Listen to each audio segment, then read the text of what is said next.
You guys know who the GOAT is, don't you? Who? I'm the GOAT. I'm the goat. I'm the goat. Hey, stop eating stuff, Bob. Bad. You guys know who the GOAT is, don't you? Who? I'm the GOAT. I'm the goat.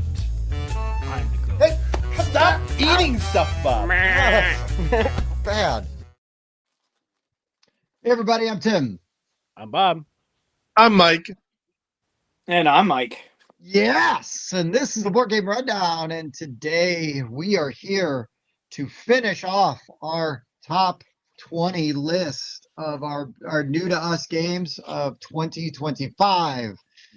So in the last video where you see Mr. Giuliano there as well, we did what, 20 through 11. So Yep. today you are going to see 10 through 1 because that's how lists work. Usually. Numbers. Way to go, Tim. Numbers. I did it. So yeah, if you watched last video, you'll know I guess everybody might have done it a little bit differently, but I used Pub Meeple, rated all my games. I had 63 plays, and I went with Pub Meeple. How about you guys? Yeah, I just went through Pub- all my plays, shut them in the Pub Meeple, and ranked them. Yeah, Pub Meeple is the way to go. I don't do all of my new to me because that was like 90 games and that's time consuming. So I stick to the ones that I believe are going to be in that top 20 conversation. I believe I ranked 29 games. How about you, That's Googs? Too much time on your hands. I don't use any of that stuff. I admire people that do, because for reasons like this. But I walked around my game room and checked back on my pictures on my photo reel on my phone and looked at, because I always take pictures of the games that I'm playing. And I the ones that were new starting in January at basically Tantrum Con was the first one that the first games that I played that were on this list came from my time at Tantrum Con, and they will continue. And then just went through which ones I played and which ones I would put on the back half and the front half. No, that's totally fair. The reason I rated all those games the way that I did was so that I could just all in one swoop have my worst of 2025, my least favorite games. And that didn't even mean that they were bad necessarily. It's just, where they fell in those rankings. And so yeah, it was sort of like, for me, it was cheating because I was able to do 3 lists, get 3 shows worth of content done in that one swoop. We should, for those that are watching this that did not know, there was a first video for this, our 20 through 11. You should go watch the 20 through 11 video, which I'm sure you guys put the link in the notes for this video. Oh, but Totally. of course Right. we did. Well, Right. We are professionals. Right. Yep. In addition, we should maybe, for those that don't want to or are time crunched or I don't know, for any other reason, maybe go through what we did have as our 20 through 11. Yeah, we can recap that. let's We do don't it. have to talk about them, but we can tell them what they. Do we what want it to is. do that now, or at the very end? Was recap the whole 20 through 1. Ooh. And when we We could do that. At We the can end, we do spend- our 10 through 1. Do We can that. just do the whole 20. Yeah, you need to go watch the other video There you to go. find out about our top 10, or you can hit that timestamp that I put in the bottom so diligently that That's will right. take Before you the video's to even our done, Mike's already got it rundown. timestamped. Yeah, it's already timestamped. It's already done. You can't timestamp a double stamp. You can't timestamp a double stamp. You can't timestamp a double stamp. We're also going to make sure Mike's channel, the Full 42, is invited as a collaborator when this goes live, so you are able to watch it on both channels because we want to give credit where credit is due and push some of our subscribers, hopefully, over to their great channel as well. They run an awesome live show every Monday night. Appreciate Yeah, it. Thank you. yeah. They sure do. They Sweet. sure do. I think all of our regulars watch your show Monday night anyway, so Yeah, I'm pretty yeah, sure yeah. they were our regulars, but that's okay. well, Yeah. that's. I think it There's goes both definitely- ways. There's definitely some crossover. There is, There's and some it's great. crossover. It's great. Either way, I don't care The where they Venn came diagram is almost a circle. Almost. Yeah, it doesn't matter where they came from. The family grows, and they're wonderful people. So Yeah, they I'm are. happy no matter who they are, or where they came from. Except the random ones that pop in and promote some foreign website that we have to immediately block. Oh, You yeah, made yeah, it yeah. when you get those. You made it. You're like, Yeah. yeah, we're worth Woo, spam spamming bots. now. Yep. Nice. We're Yep, worth yep. spamming. Mhm. I don't All like right. spam. Yeah. Yeah. Nice. So yeah, we All right. should probably jump into this thing. I'll add one other Do disclaimer, it. I guess, before we start. Um, Obviously, new to us games. I think most of these are 2025 releases, but not all, because we don't get to play all of the games that came out this year, because that's just impossible to do. So that's why we Well, do a new to us. and also though, sometimes you, for the first time, play a game and maybe it's a little bit older and maybe it got missed for some reason. And maybe you weren't the only one that missed it, so now it's a good Yep. opportunity to just shine a light on these games. So like that's Definitely what I have a always. couple of olders and maybe even one or two that's not out yet. That's Oh, cheating, right on. It is cheating. but that's fine. I will ready the banner. All of mine are out this time. But only maybe one or two are slightly older. But I wouldn't say they're like super old. They're not like So too old. my Yeah, front that's half, true. 6 of my 10 were from 2024, and my 20 through 11. This time, 1, 2, 3. Watch as I count. 1, 2, 3, 4, 5. Half the games are not. Half the games are 2025. Half are not, and some of them go back like 10 years. Oh, right on. Yeah. Right on. Yeah, no, that's cool. That's good. Yeah. Well, all right, people's Mike. Why don't Okay. we delay no longer and give the people what they're here for? Let's do that. We'll start with number 10.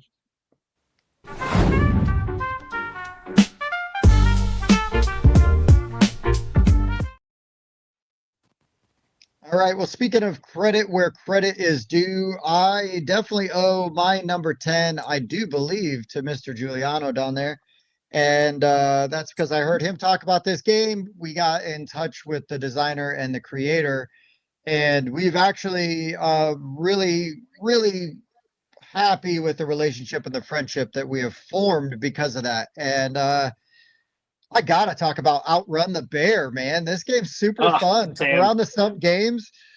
Sam's a great dude, and I had a great time like hanging out, like popping into his booth, at Gen Con and BSing with them, and same thing with at Origins. Button Kingdoms is also really good. But man, Outrun the Bear is just a good time. It's mean, and it's basically that old adage where you don't have to be able to run faster than a bear. You just have to be able to run faster than the person next to you. And so as you're running up that track, there's all different kinds of ways you can mess with people and move yourself up, slow other people down, and just stay ahead of that dang bear. But really fun, really wild, and I enjoy all the interaction with it.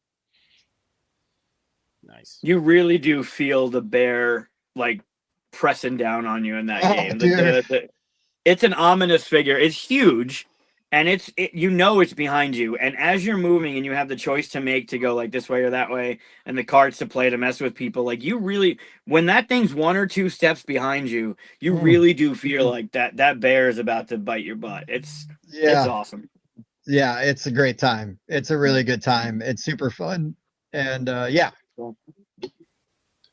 I still need to play this, and I thoroughly enjoy Button Kingdom. So I like to play other games from designers who have created something I like. Yeah, absolutely. Can and Yeah, Run should. the Bears. That's a good one. All right. My number 10 comes to us from friend of the show and just friend, Wes Todd. It is Wild Side. Yeah. This is a fun, like, card shedding game where you got a bunch of cards in your hand, you got cards in front of you, and you're playing them out, and you have to play equal to or lower than the card that's led to you. Once you get 4 of a kind, you can wipe it, or you can play a honey badger because he don't give a fuck. and you just wipe that, keep playing, and it's just a ton of fun. We've taught this to so many people, and they're like, "Where can I get a copy? Where can I get a copy?" Yeah. And yeah, it's great. They finally got a reprint, I do believe, and I think it's back in stock on Weather Vane Games. Yeah. So yeah, go to Weather Vane Games. Tell them the board game rundown sends their regard. No, wait, no, just sent you. They don't just send said, their yeah, regards. just said hi. Yeah. Yeah. Um, Regards.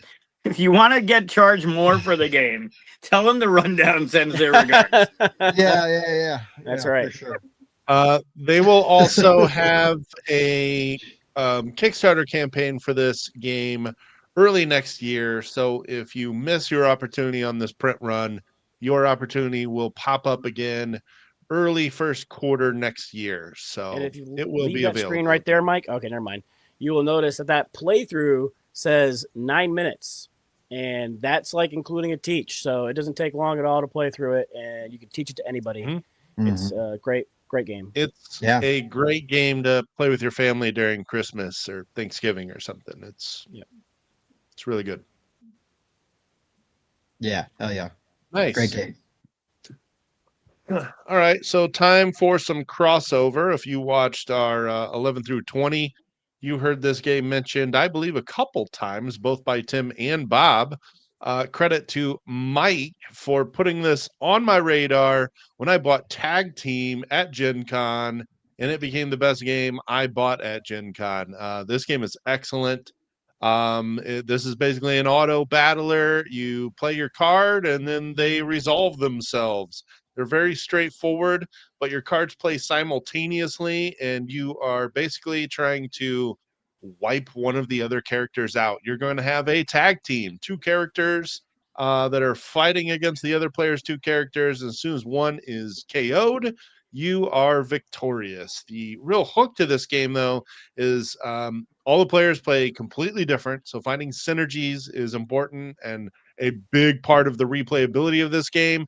But you play two starter cards, and then when you're done, you draw 3 cards from a deck that are 10 cards of each character, and you take one of those cards and insert it into your hand. You never get to reshuffle that. So you can put it in the front, you can put it in the second, or you can make it the third card.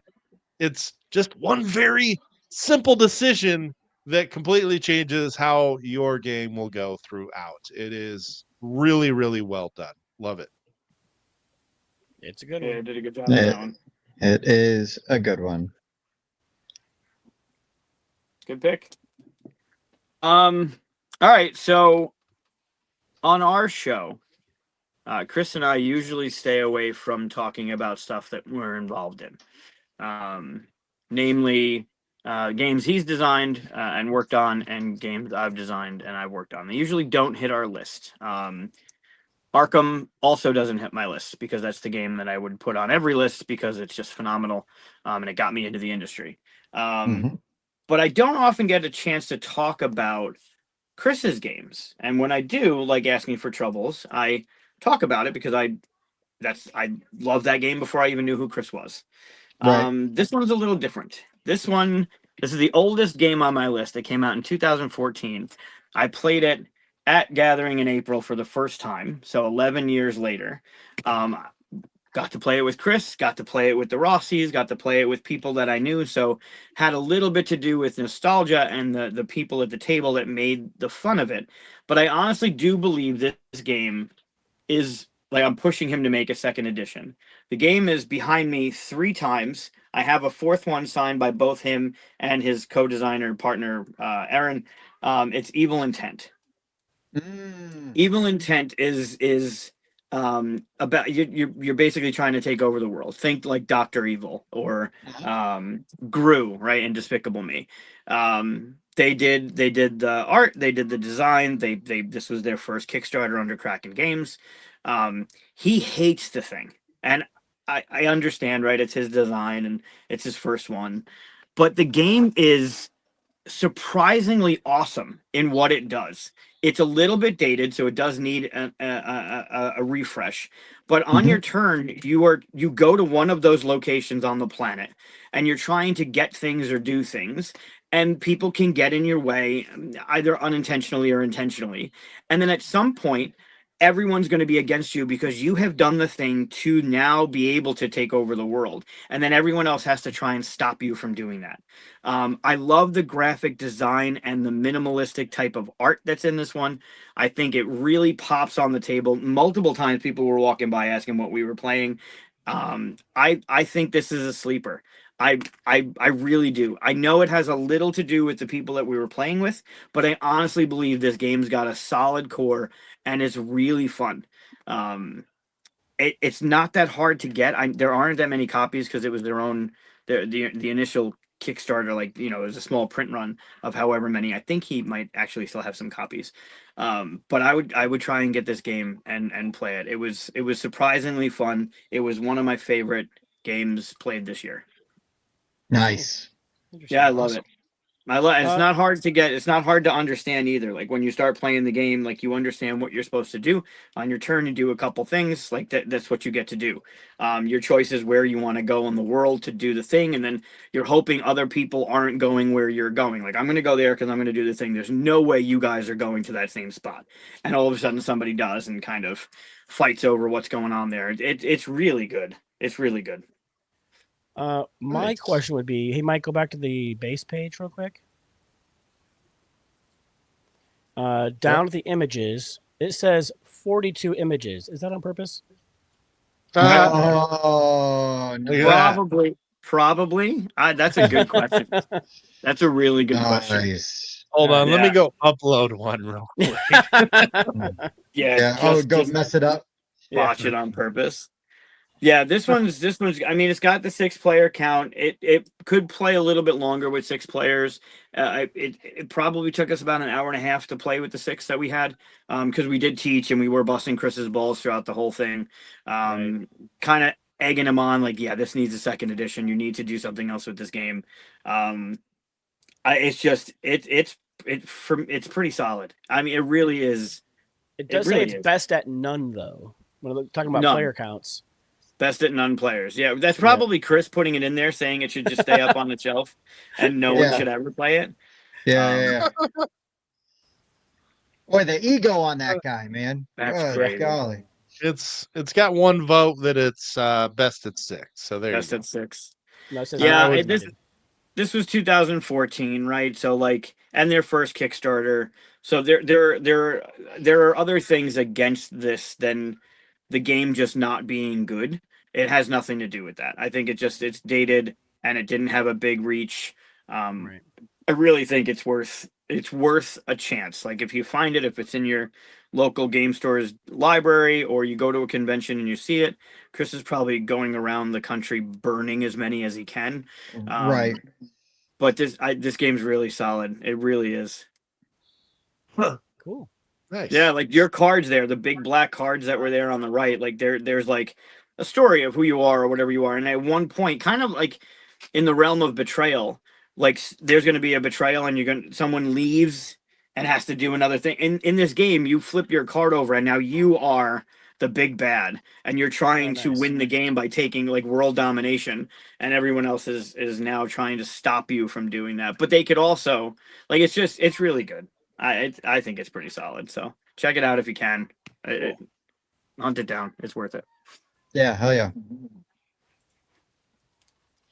Cool. Speaking of evil intent, let's find out what Tim's number 9 is.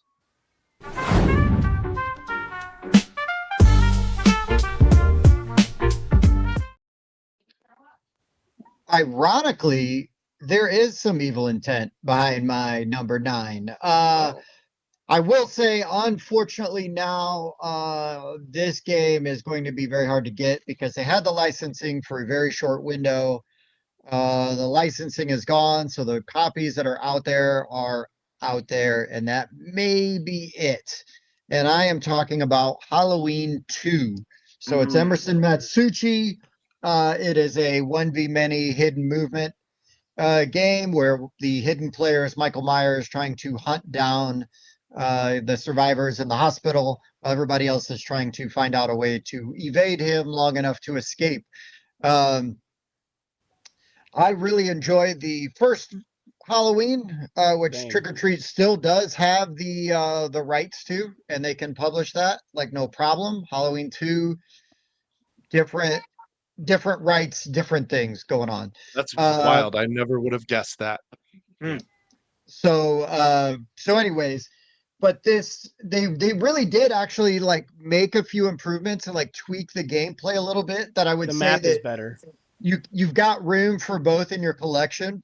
Yep. But I do feel like 2 is just like a little bit better. But I'd play either one at the drop of a hat because I think it's really fun. I like the theme, I like the vibe, and it's a game that achieves what what its goals are, right? It provides that really fun, creepy atmosphere, because you never know where Michael's gonna pop up. So Yeah, your facing matters too, which is awesome. mhm. That's true for anyone named Michael too, if you were wondering. Yeah, That's your right. facing does matter. You never know where we're gonna pop up. Oh yeah, that's Right. what you meant. Yeah, that's true. Yeah. Sweet. Yeah, don't Yeah, it's a good one. don't stand in front of me in a hallway looking the other direction. That's all I can say. Yeah. That Yeah, because lends then you itself- go from people's mic to prison mic, and nobody likes that. He's a Oh, it's a purple prison bandana. Yeah. All true. right. My number 9 is a deck builder built for 2. Ooh. Last Command is a dual deck building dueling game. And we played this and it blew me away. And we had got a copy to do a review, but then I enjoyed it so much I went and bought my own copy. It's fantastic. Not only are you're building a deck, you're building 2 decks. You have your crew deck, and then you have your stations deck, and you can draw from either one as you're drawing your cards one at a time. There's different decks to buy from, so you can buy the station that you want. You can buy crew members if you want crew members. And I really enjoy this game, and I would like to play it more. It's very unique when it comes to deck building. That's pretty great. It is very unique. It was. Have you played that yet, Mike? No, the first time I heard about it was on the list A from Rice when Rice talked about it, I think. Mm-hmm. Yep, it was my number 16. It's really solid. Nothing really quite like it. Yeah. It definitely adds novel mechanics to deck building. Mm-hmm. I like the idea of building 2 decks for the game. Like you're Mhm. responsible for 2. Yep. And you have your ship, and you're playing your systems to the appropriate areas of the ship, and then you have to put crew members down underneath to crew them. And then those cards will stay out until you go to draw, and then if you can't draw from that deck, all the crew members are going to go back into the deck and then shuffle up, and then you'll draw from them. Then you get to choose which deck you're drawing And you from. get to choose what deck you're I drawing like from, that. which is the, I like the that unique part. thing. Yeah, one like at a that part. time even. Yeah, so you're like, if you ooh, draw, okay, I need one of these. Ooh, okay, now I need a crew member, and then you start drawing crew members. Mhm. Yeah. So there's a fun bit of timing and trying to keep good cards out and drawing from the other deck. I love that part of it. Pressing your luck and trying not to draw that malfunction somebody put in your deck. So like, okay, I need a crew member, but I really don't want to get that malfunction. So I'm gonna draw a crew member. Okay, good, it's a crew member. Okay, I'm gonna draw from the other deck now, so I don't draw that malfunction. Mm-hmm. I'm curious. You piqued my interest last time when we were talking about this, but I'm curious. You know how sometimes you play a game, you can still play a game like it requires 4 players, 4 characters, and you're playing 2, and someone else is playing 2, and you feel like you're playing 2 characters. You want to focus on one, but it kind of breaks up the narrative or the story. I wonder, like building the 2 decks, how that feels. Like, does it feel like you're playing one, playing the other, or do you really feel like you're in command of these You things feel like going you're on? in command of that ship because you're drawing those, stations. You're drawing your crew members. They all go to your same hand. And You've got so playing them much out. agency. Yeah, and it Yeah. is all going to the same hand. So you're not managing 2 different hands. You are just managing what one hand. And you're levers, kind of what getting to pick levers what you're type of what card levers you're drawing. pulling that round. Like, do I need crew? Do I need systems? Yep. That's cool. Cool. Well, and also the different decks synergize off of each other. So there are things where, okay, while this card is out, every one of these cards that you draw gets an additional. So it's got those type of synergies as well that makes it very cohesive between the 2 decks. It's on my list, that's for sure. Sweet. Yeah, it's good. Also can be found many times in the Around the Stump booth if you're at a Yep. convention and looking for that game. Mhm. Okay, so this is a game that was actually published in 2022, but then they had a big reprint campaign that fulfilled the backers this year. And I absolutely loved my play of Guards of Atlantis 2. Nice. This puts video game MOBAs in a board game capacity that makes perfect sense to me. That's a mobile online battle arena where you're playing a team based game and you are really trying to kill NPCs to level up your character before you go charging in trying to kill the other players on the other team. And this accomplishes that very well by having these NPCs that don't move in the middle of the map that you're kind of jockeying between and trying to wipe them out to gain XP. And you really just have like a very simple decision on your turn. Is just you're looking at your deck and you're just deciding what card you're going to play. Then you activate that card with your teammate, and this is the best way to play it. You can play it 2v2, 3v3, 2v2v2. Yes. And you 2v2v2. Where are you? V2, Wow. yeah. Careful with the And you copyright use there. that Yeah. XP that you gather and you level up your cards. They get stronger as the game goes on. So one of the most fun parts is not just working with your teammate, but it's also using that XP to make more powerful versions of your cards that you play throughout the game. You just play 4 rounds, and then at the end of those 4 rounds, you take cards back up, and then you repeat. I love that even though there's complexity in trying to figure out how to use your character, the gameplay is incredibly simple. It is not a hard game to learn. It is hard to learn how to get Be good good. at, I would say. Yeah. Yeah. There's a lot of figuring out synergies between Synergies. different characters and that sort of thing. But man, I really, really enjoyed this. I can't wait to play again with more characters. Yeah, we need to schedule another time to play this, Mike. Yeah, it's an appointment game for sure. You got to schedule in advance. You got, Man, do you think But- this would have been on, like, if you were to make a list of appointment games, do you think this would be on it? you know, I would Yeah. do that. Okay. I certainly Maybe would. people should watch a list of appointment Yeah. games. Like, Yeah, man. you I know, think- Go ahead. I was just gonna say also if I was making a list of like 6-player games, I Mhm. would put this on that list as well. Okay. Oh yeah. Which we Good to know. we Good did to that know. also. Yeah. If I was Let's making say a list of stocking stuffers, I'd put this on there because it's going to stuff that stocking. Wow. That's right. It's even getting anything else in it. I got I big. don't know. We're mean, just referencing other videos we've done. I'm just Yeah, we trying. are. Yeah. I guess Tim has Paul Bunyan stockings. How about Yeah, that? that's right. Yep. That's right. Some Hobbit feet, man. They'll deceive you. Yeah, so if There you you have go. a chance, go watch the Board Game Rundown's top 10 stockings. They rank Yeah. stockings that they like to Yeah. wear. So go find that one. Bombas, Hanes. Yeah. Fishnet. Yeah, that, what was it? Legs? The legs one? Jesus. Fuzzy. All right. Fuzzy stockings, yeah. Polka dot Thigh high. stocking. Neon. You're gonna get all right. bottle sweaty. That's right. Are we outing somebody with their stockings? Sorry. Michael edited it if you want. All right, so I'm gonna instead of going back 11 years, I'm only gonna go back 8 years to 27. This one came out in 2017. Played it for the first time again back in April. I played it and its predecessor, the same at the same convention. And I think this one I need to play this one again, but I think this one like I haven't. I want to play it more.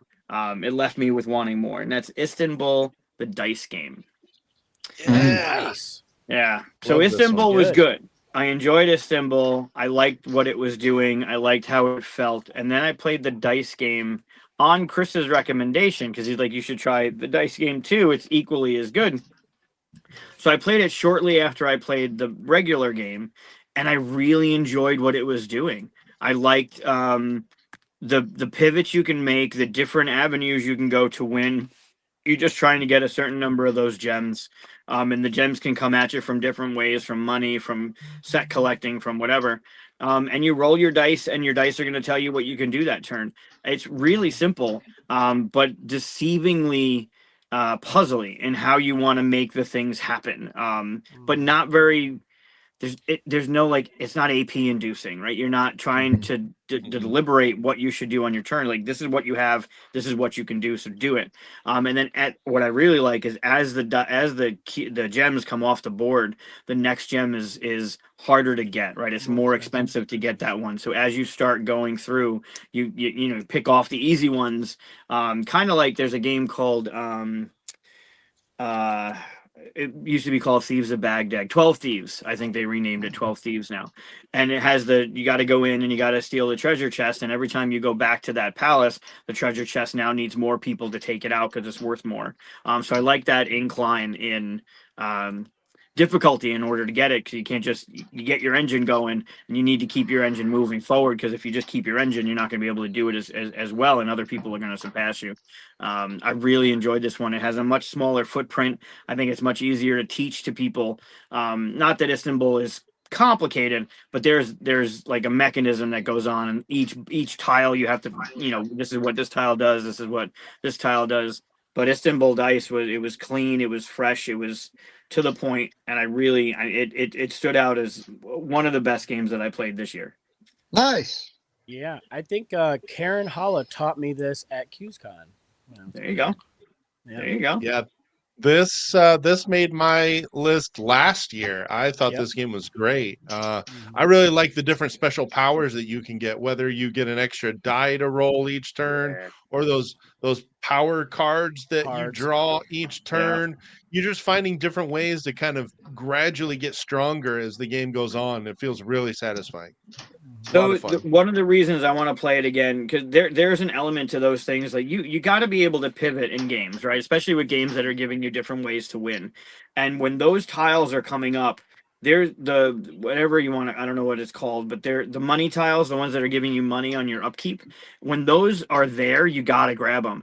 And the players, I was playing 4 players, me included, and the 3 other players, they just kind of let me take them when they came up. I think once it came up on my turn, so I was lucky enough to get it.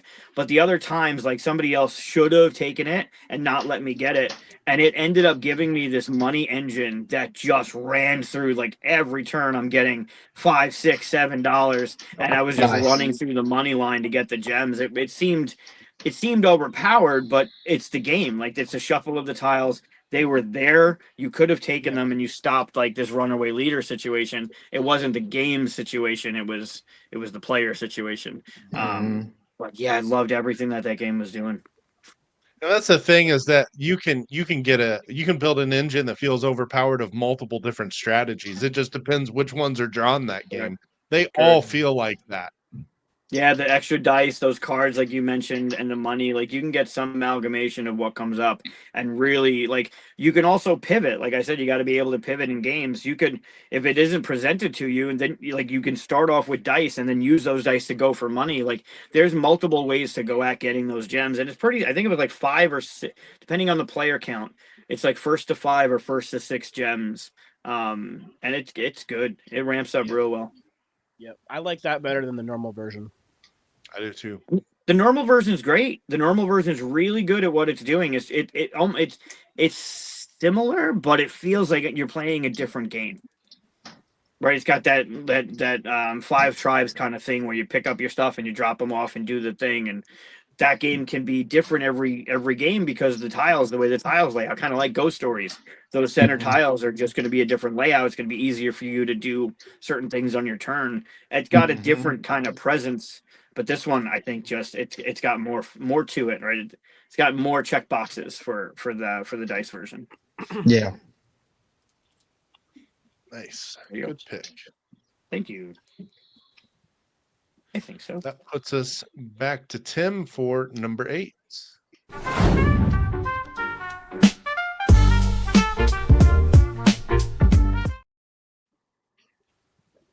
I just have to say, with my number 8, I am shocked shocked and appalled that Bob hasn't talked about this game yet, because I thought for sure, as much as he loves it, he would have mentioned The Last Command. No, I'm just kidding. It is actually my number 8 though. It's great for Nice. all the reasons these guys said. I love it. It was probably the surprise of Origins for us. And we just got lucky and met Ty because he was in the same booth as Sam. They were sharing a booth, and Sam kind of gave us the handshake introduction. And Ty trusted us with his game, and man, I mean, it's really fun as fans of deck builders and sci-fi stuff, and all that. Like, it does everything right. So I've got no complaints. Love all the mechanics we've already discussed, and I don't have to spend a ton more time on it. I just had to go again. Yeah. Sweet. Oh yeah. Glad you had it on there too. All right. Well, if all three of you talk about the fucking game, I guess I gotta. Yeah. We did kind of.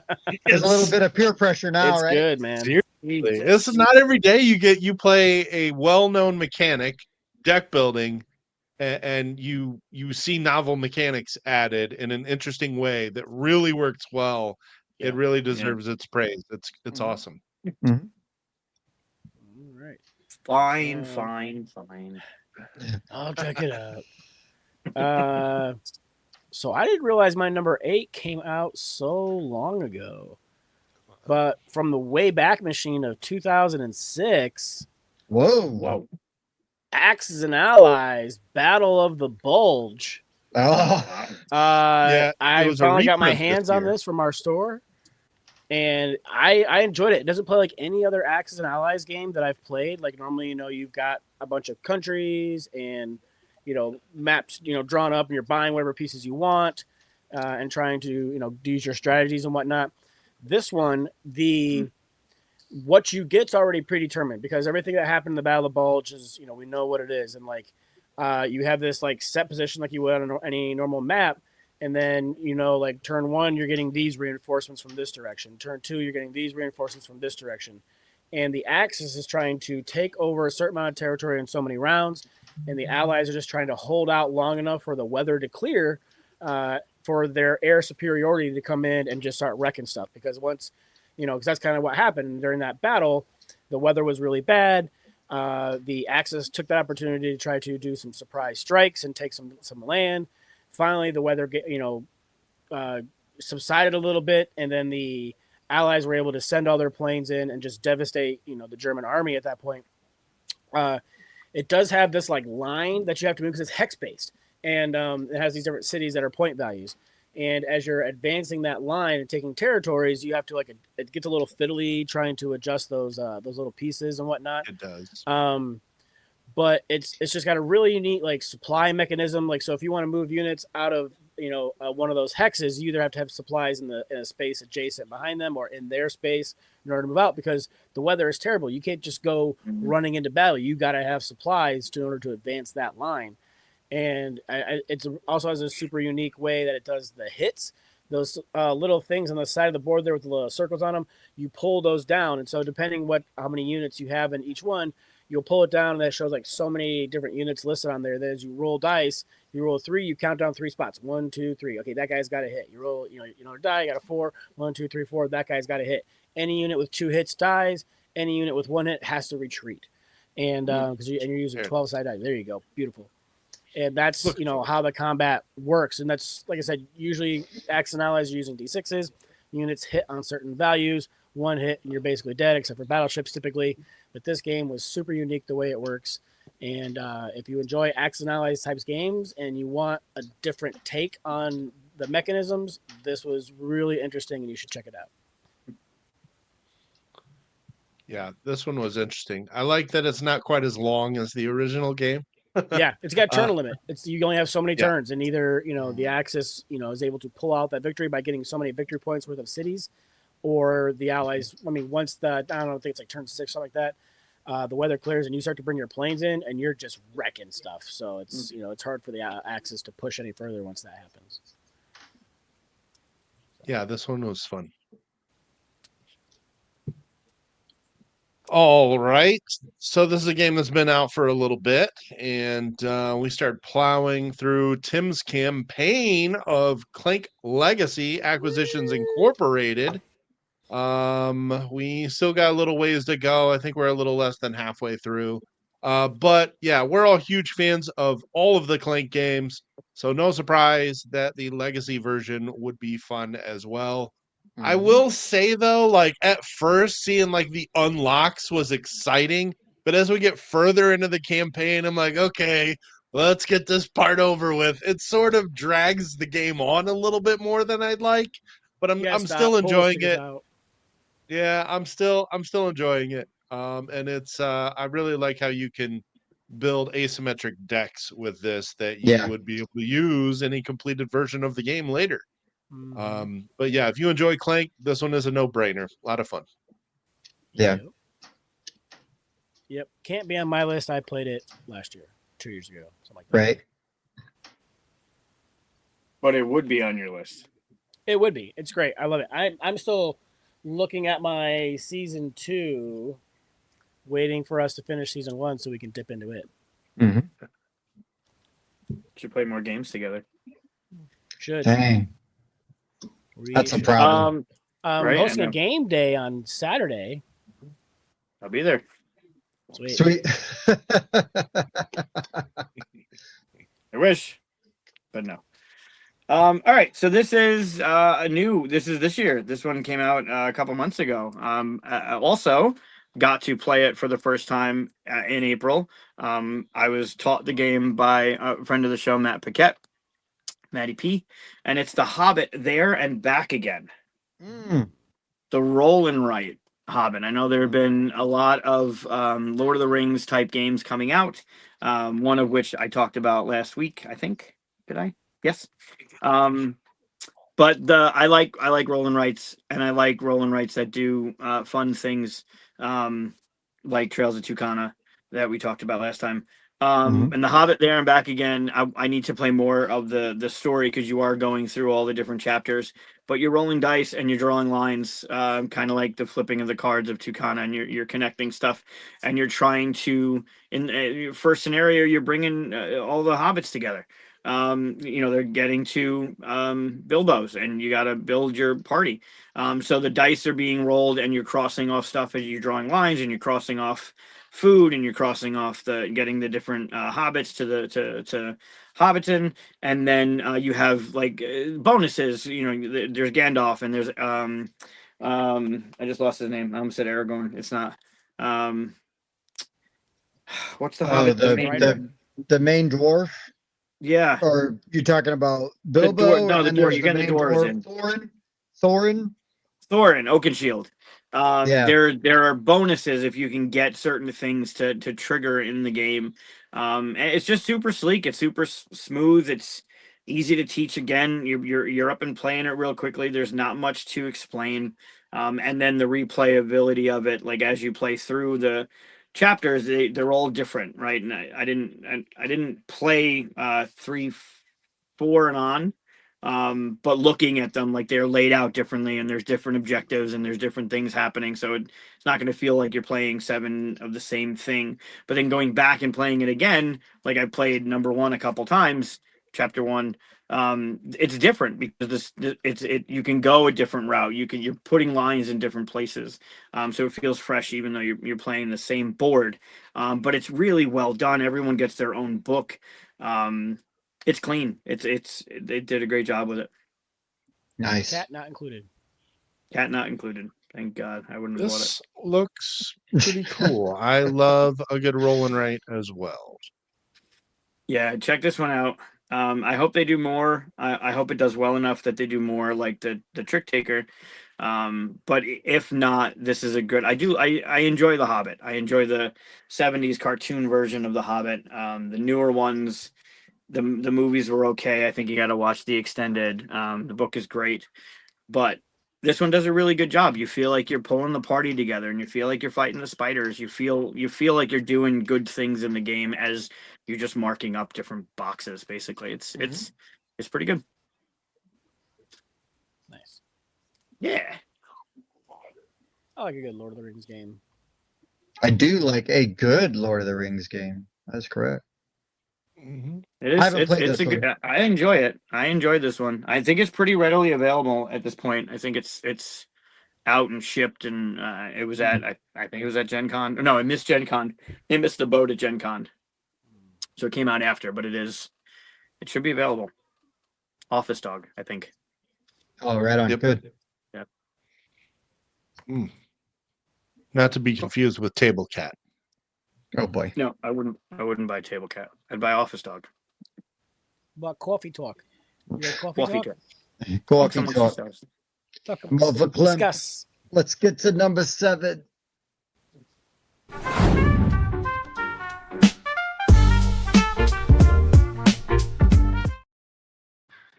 All right. I do believe my number 7 was talked about last week by maybe Mike. But man, this was really good and I'm really excited about it. And I have to say that 3 chapters from Amigo, man, like really good. Kind of came out of nowhere. I dismissed it because the box gave me nothing. But the gameplay is really good. I really love the drafting rounds, right? The 3 chapters just represent the 3 rounds. And the first round is you're drafting your cards. The second round is actually playing your hands for the tricks. And then that third round is just the set collection, scoring the sets you collected in the first round. So it's really neat. I really appreciate it, and it's really unique, and it's super fast and easy to play and to teach. And then once you've taught it and you play it, you just want to re-rack and play again because it's like, oh, now I get it, and then maybe you can draft a little different. But when that is like a 10 to 15-minute commitment, that's no big deal. Like re-racking and going again. I love re-racking and going again. So this game lends itself to that very, very easily. So 3 chapters, really good, really, really good. Nice. Yeah, finding those synergies on the cards and playing them timely is pretty satisfying in this one. It is. It really is. Mhm. Good one. Let's see. That kind of got like a Fantasy Realms feel with the combos, like the synergy between the cards when you actually get the cards you need to help with the. Easier than Fantasy Realms. Like Fantasy Realms, you Yeah. can kind of get caught up in trying like, well, what's weather affect? Does that affect this? There's not near the questions, and not that like Fantasy Realms is overly complicated or anything. Like Fantasy Realms is great, but I think that 3 chapters is even more accessible and more. It makes a lot of sense. It's like, oh, here's Little Red Riding Hood. She probably wants to be like Big Bad Wolf. Like the characters. Big Bad Wolf wants to, gets a bonus for catching the trick with That's the where I was Red Riding going. Hood. That's where I was going with Fantasy Realms. Like you have the certain cards that do well, or Marvel Remix, the what I think is more streamlined and better. You want the Agreed. certain things to be with the certain people, Yeah. right? Okay, that's cool. Yep. Yeah, because Just like Fantasy that. Realms and whether Remix, it's they're in the not trick takers, or so. in your little like tableau at the end, either way. Yeah. Right. Yeah, trying to play Tweedledee and Tweedledum. I don't remember if they're from the same trick or at the end of the round, but I like that you're drafting before you do all that. So you have an idea if those cards are even in play, and you're not just drawing from the deck and that card you needed was at the bottom the whole time. Oh, I You hope know I if got those, the one I needed. Yeah. yeah. You Agreed. have an idea if those cards are in play when you see the hands being passed around the table, which I think helps a lot. Right. Cool. Well, speaking of IPs that I enjoy, Star Wars came out with a new one, the Battle of Hoth. Tim and I got to play this. It was pretty fantastic. The minis are cool.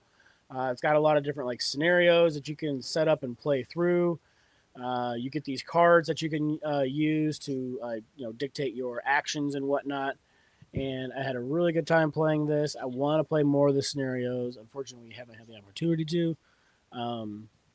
But yeah, this was it was kind of one of the hotness games at Gen Con. There's a lot of shenanigans that happened with trying to get this. Finally, we did manage to get copies though, and I'm glad I did. They had a huge version of it that they were demoing with that looked badass. Oh, dude. Yeah, it did. those AT-ATs walking around. I will pretty say sweet. it Don't was worth ever. it. Uh-oh. You called him Call it an AT-AT. AT-AT. It's an AT-AT hoop. Come on, I dude. know it's an AT-AT. It's an AT-AT. Don't be lazy. This Anyways, was definitely worth the shenanigans that Bob referenced to get. yeah, Like, yeah, so, there was definitely shenanigans involved in the whole process. yeah. But yeah, You can get it today. No, you can't get it today. Only pre-orders today. Maybe we'll sell it to you tomorrow. Yeah, it was all Yeah. kinds of stuff. after you wait in line for like 45 minutes, yeah, it's awesome. Yeah, because people love that at Gen Con. They do. Love I go to Gen waiting in Con line. to stand in line. Yeah, you do. Whether you intend to or not. Yeah, good pick. Great game. Yep. I really That's want to great. play this one. You It's play a it? good one. We played. It was me and Chris. We played again in April, and we were the Empire, and we just trounced the rebels. Like it wasn't. Oh hell It yeah. was just. Oh god, it was so powerful. I really hope. I mean, it's doing pretty well. I hope it does well enough to warrant like the droids versus the Gungans, right? Like do another Give me in give me the world. battles, dude. Yeah, give me the Yeah. battles. Yep. Yeah, good pick. That's fun. And that's if you had did you meet Richard Borg while he was there or Adriana, the co-designer? So it's Memoir 44, right? Or Yeah. Right. Battlelore, but it's just way more streamlined. It's just super easy to get into. Like pick your character, you're doing your thing. Yep. Good pick. Good game.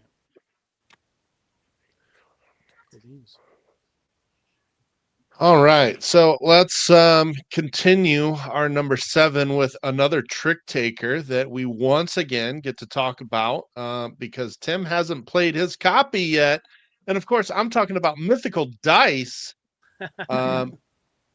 So this was Skull King Dice, and then they reprinted it as Mino Dice, and then they reprinted it again as Mythical Dice.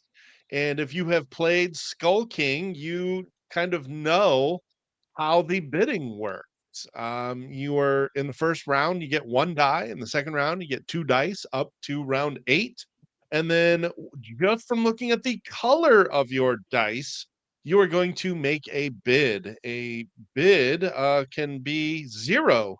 And if you actually bid 0 and you succeed, you take 10 points for the number of rounds that you're on. So in round 8, that's an 80-point success by not taking any tricks. But what gets interesting about this is that you've got the mythical dice in the game, and those are those wings up here. And those beat all of the numbers and all of the flags. Higher numbers, of course, beat lower numbers. If there's a tie, the last die played and the tied number wins. And these flags are kind of auto losses. They are, I guess, surrenders. And it's just interesting to play a trick taking game with dice because you're bidding based off of the color and the probability of what you're going to roll without actually knowing what you're going to roll because you don't roll it until it's your turn to submit a die for that trick. And that unknown is incredibly exciting sometimes when it comes to the last trick of the round and you need one more trick to hit your bid. It is a lot of fun. It's very satisfying to play. I really want to try more dice trick taking games. I think this is a fantastic way to handle that mechanic. Love mythical dice. Yeah, it was a lot of fun. It reminds me of a card game I used to play growing up, and the fact that you can have the shittiest die and still win is great. Yeah. And the best die and still lose. The proportions on the dice are great. You've got white flags even on the mythical dice, and you've got 7s even on the gray dice. Even though the gray dice have the lowest numbers, they still have one side with a 7, and that 7 could beat a red, even though it only has 5 through 7s on it. And that those improbable wins is what makes this game so fun to play. It's really, really well done. Yeah. There's a game coming out hopefully by the Kiwi folks. If you haven't talked to Eric about that, keep an He eye has out. Keep an ear out mentioned for that one. he's got a dice trick taking game. I can't wait to try it. I wanna ask him about his prototype next time I see him. Yeah. Yeah.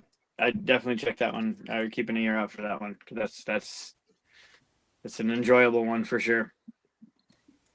All right. So a year ago, this one came out a year ago. I got to play it in January, with Richard Launius as the narrator. So I was curious in this one because of Tales and Myth and Legend. Mhm. Working on a narrative game, you want to do some research on other narrative games. And I was really curious how they did the book in this one, so that my eyes were on this from a component perspective, and how the book worked. And I thoroughly enjoyed, way more than I thought I would, Tales of Arthurian Knights.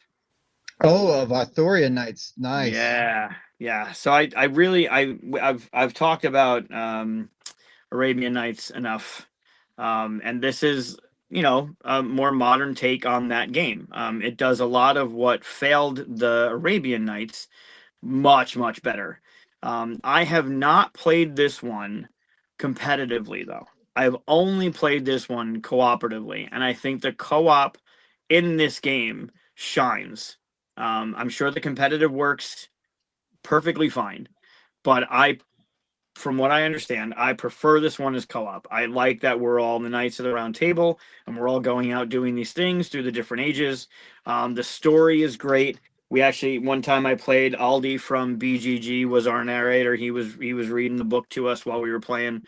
And then the first time I played it, I actually took Richard's seat, because the other guys that when I got to the con, they were already playing the game. They were in round one, and they didn't want to read the book, so they were like, "Richard, you read the book, let Mike play."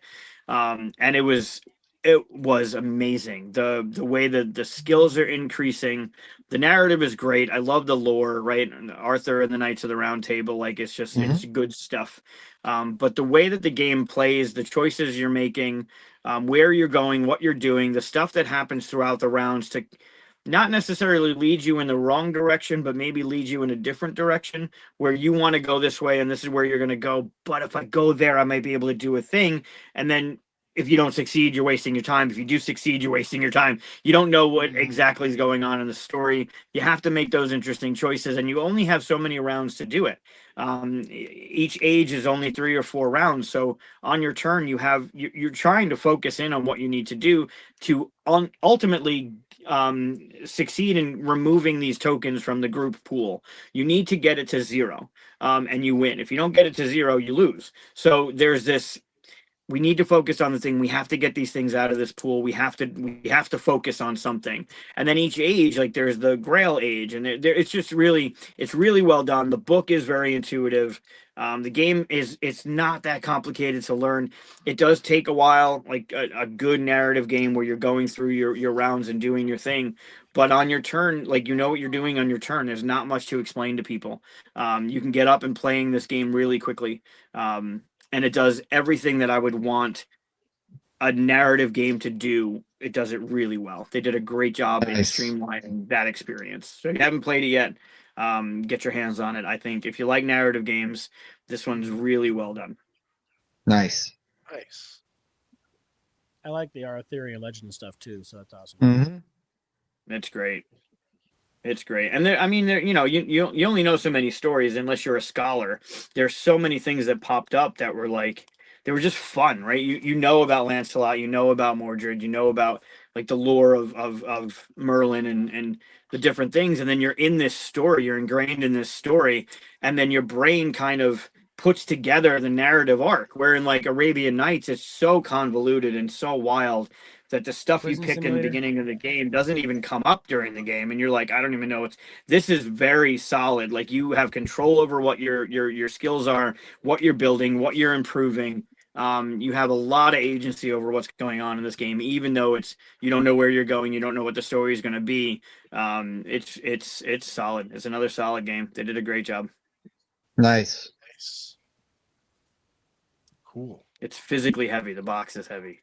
But the book isn't. It's weird. The book is so thick, and it looks like this nice leather bound book, and it's really light. I don't know how they did it. Yeah, it's It's like thick, a Willy but Wonka secret. They're, it's a you're light gonna be book. out there. Yeah. You're gonna be Slugworth hanging outside of the factory trying to figure out the secret. How'd you get this book so light? How'd they make it so light? It's a really thick book with a lot of pages, and it's actually deceivingly lighter than you think it would be. Well, it's But yeah, fizzy number lifting drink. 7, Arthurian Knights, number 7. Nice. It's worth it. Definitely worth it. Yeah, right on. Right on. Okay, back to Tim for number 6.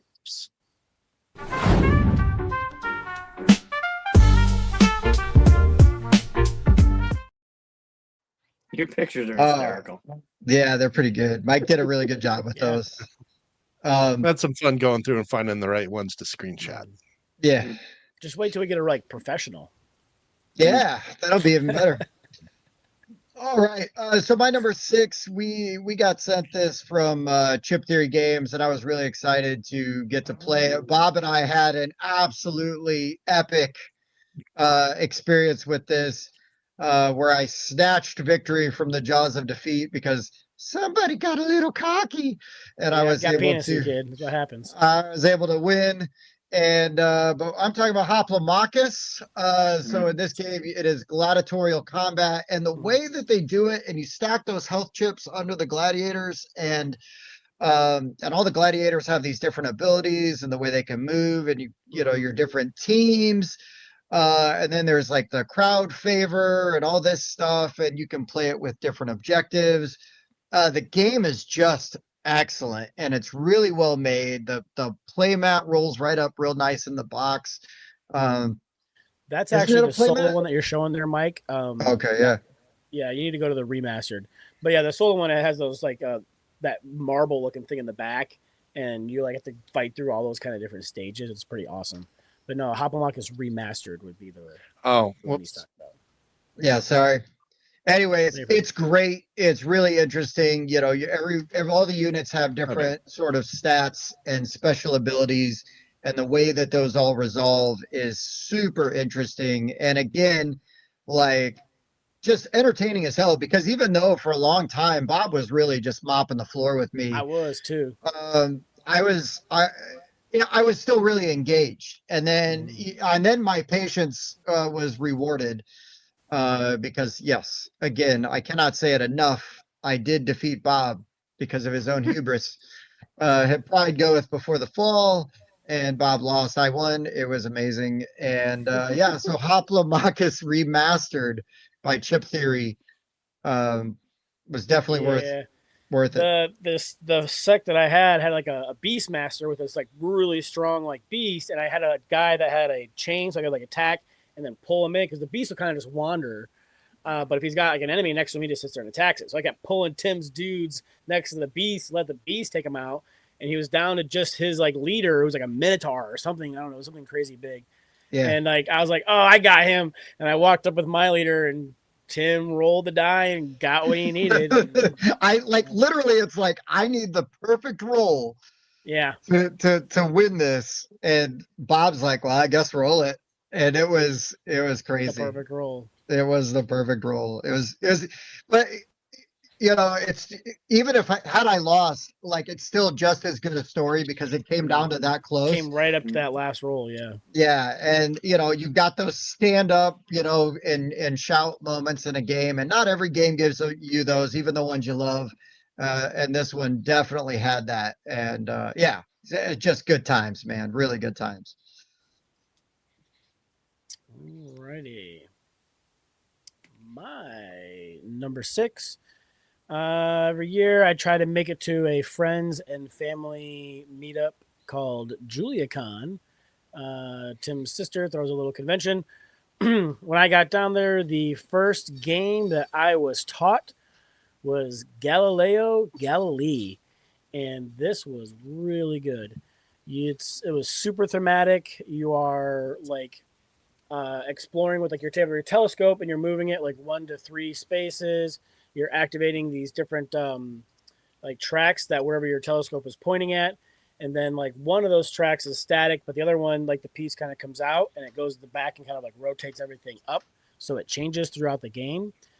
And then you got to be careful because if you're doing like too much and exploring and learning too much, you attract the attention of like the Inquisition, and they will come to your board and they're worth a bunch of negative points unless you're able to kind of like bribe them and get on good terms, and you move them up this little track, and then they become worth less of a penalty, and then eventually they're worth points for having them on their side. There's a lot of good like end game scoring. So I'm always a big fan of games where you can kind of like look to be all the way in the back, and then you get to the end game scoring, and you're like we're able to shoot ahead and win, which is what I was able to do. So that always helps.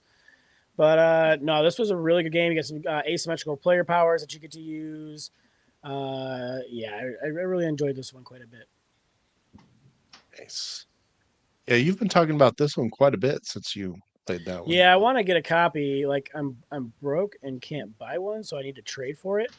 But it's got some like really cool art. You can like observe like stars, or you can try to observe like the planets, and then it has also let me see what picture you're on here, Mike. So those are the different tracks. As you're completing those tracks, and you'll make your end game scoring worth more points. There you go. So as you like do certain things, you'll make those things worth more points at the end of the game, depending on how high up in those tracks you are. Then go to a player board for me real quick. There you go. Up kind of in like the upper right hand spot. Yeah, right there. There's these books, and you got these tracks, and as you explore, you'll like span those cards out, and those books will move up those tracks. And as you cover the icons on there, yeah, right there where that mouse cursor is at. Oh, that's my mouse cursor. Yeah, right there. I'm like pointing at it with my mouse, like trying to click on it. Yeah. So if you I don't know if you can zoom in on that or not. But as you explore those cards, they will splay out right there, and then you have those books. Then as you take the book action, you'll move those up those tracks and get to gain different resources and whatnot as you go across. So I've heard nothing but good things about this one. I really want to check it out. I like that theme. And I think it was one of the guys from it was either Man vs. Meeple or Dice Tower that taught us that game. nice. It would have been somebody from Man vs. Meeple, not Dice Tower. Julius? Yeah, I think was it Ryan, I think his name was? Ryan Schoon? Yeah, I think so. Yeah. It's Man vs. Meeple? Yeah. Mm-hmm. Okay. All right. This is a game that will definitely see some crossover today, but it turns out I am going to be the first one to talk about Slay the Spire, the board game. Oh. I've never heard of this. It was kind of tough deciding if this should be higher or Clank Legacy should be higher. Cooperative deck building games, and I went with this one because I like how it's pretty much just all action. Sometimes story elements and campaign elements take me away from like what I'm doing, and I just appreciate that this is just going through and beating up baddies, and you're just gradually making that deck better and better as you do it. But this is a true roguelite in that when you die, start over.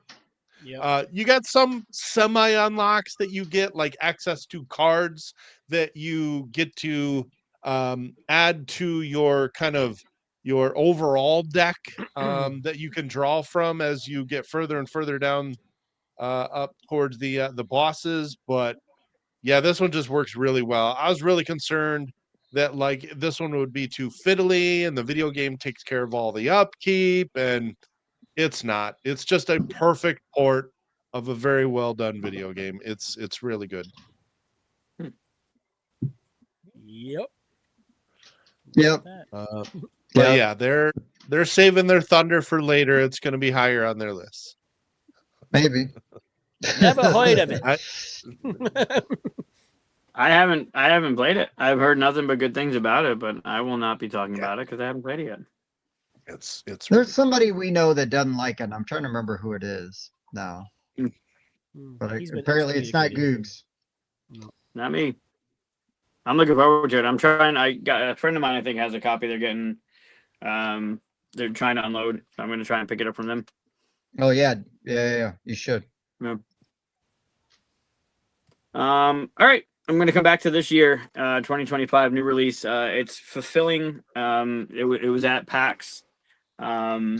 and it's fulfilling the Kickstarter. Currently, a friend of the show, a friend of mine, Matthew Ryan, awesome dude, actually dressed up in Oh yeah.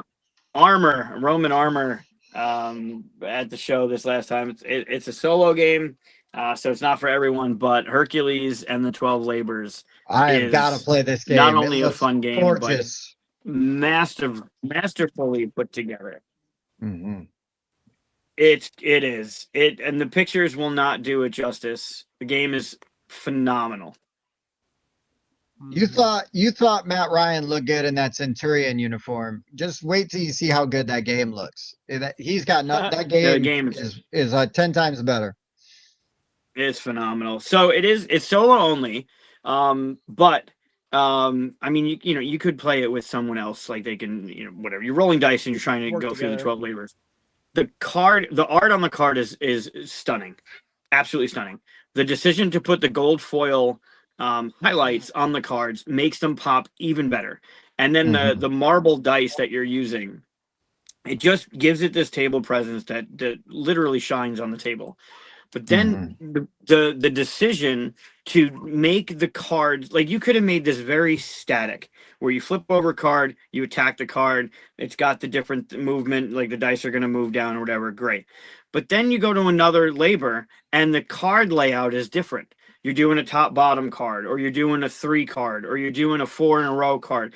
The way the card, the layout changes per level that you're doing, it's just a masterfully put together game.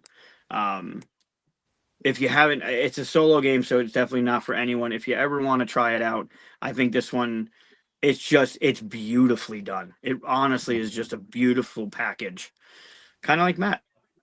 There you go.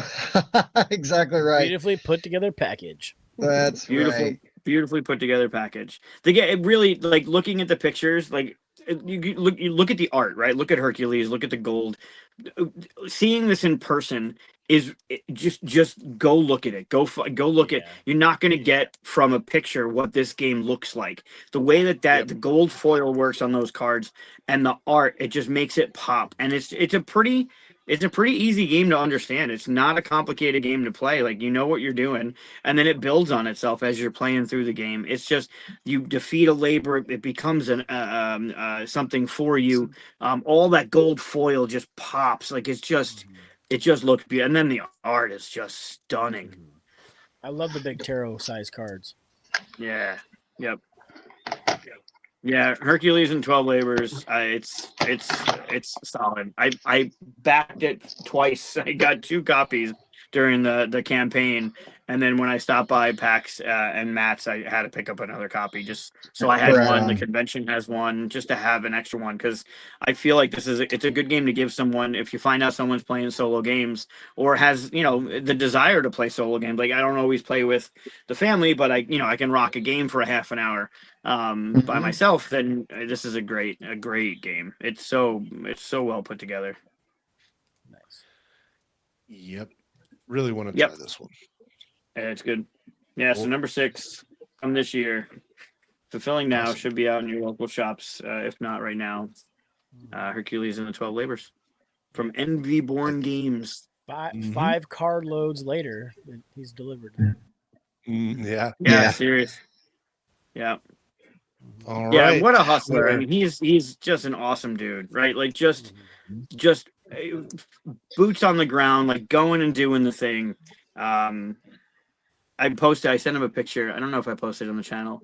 There was a picture at Tantrum where Luca was talking to him about the meerkats, because the Meerkat Kingdom game that he's got going. Oh yeah. He saw the meerkat and he started talking to him about the meerkats. And I got a picture of Luca at the table with Matt, like, talking to Luca, and it looked like this really cool interaction. But they're just having like this super deep conversation. Yeah.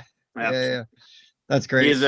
He is an awesome human. Matt is an awesome human. So check out Envy Born Games and check out Hercules. You won't be disappointed. All right, we are on to our top 5. You.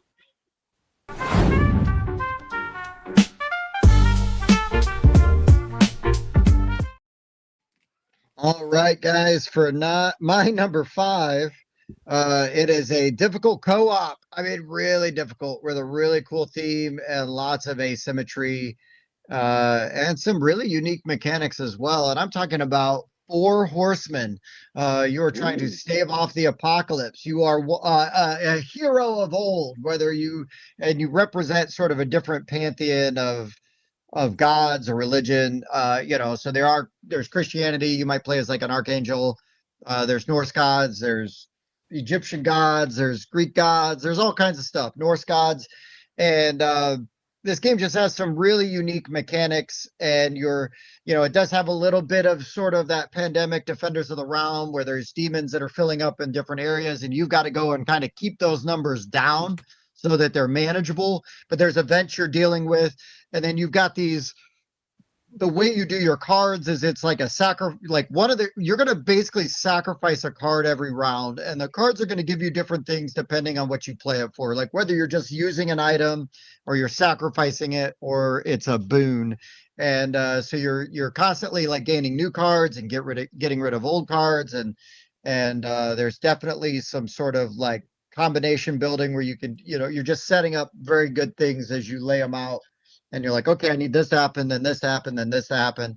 And but it's really challenging, really fun. Bob and I had a really good time when we played it. I played the prototype like 2 years ago, and then it finally filled this year. And it has like, it's an independent publisher, so like I think they had some like printing issues with some of the boxes, because I don't know that they turned out like the colors on the boxes like turned out as great as they could be. But don't be fooled, man. The gameplay is stellar, and there's lots of great minis and components in there. Yeah, but really fun. Really like it a lot.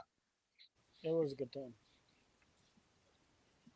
Ooh, crisis management. Yeah, I feel like even the art that got uploaded to BGG felt that way. And when I used it for the thumbnail, I'm like, what's going on here? Why can't I get a higher grade version of this image?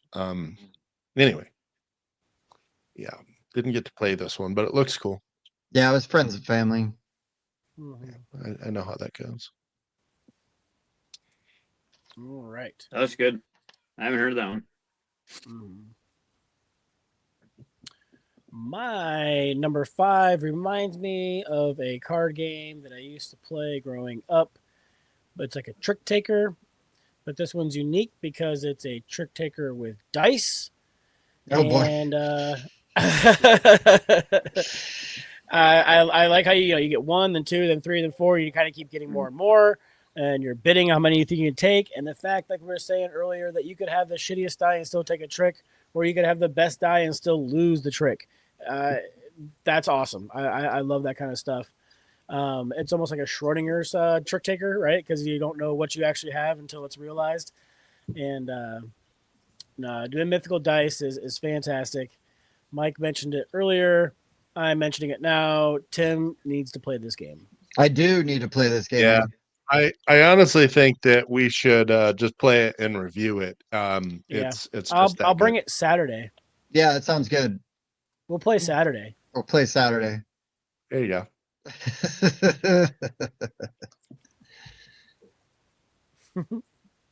Yeah, I don't need to replay that to review it. I'm ready. Oh, well, that's no fun then. I don't want to Yeah. play it now. Yeah, you're supposed to be like, oh, that's crappy. I wanted to be there to play. Yeah, thanks for playing no. Zombie, guys. You fun sucker. I know. Yeah, shame on me. All right. So, this is a game that's going to have some crossover. I expect this one to be very high on the other guy's list.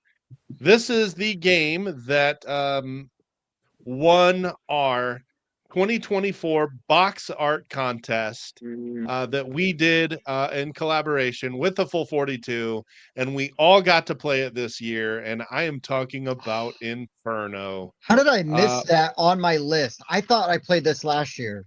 Oh my god, that's a huge gap. It's not on my list. We talked about it last year because of the art, but Yeah. Oh my My list is invalid. Your list is just invalid now, dude. Please.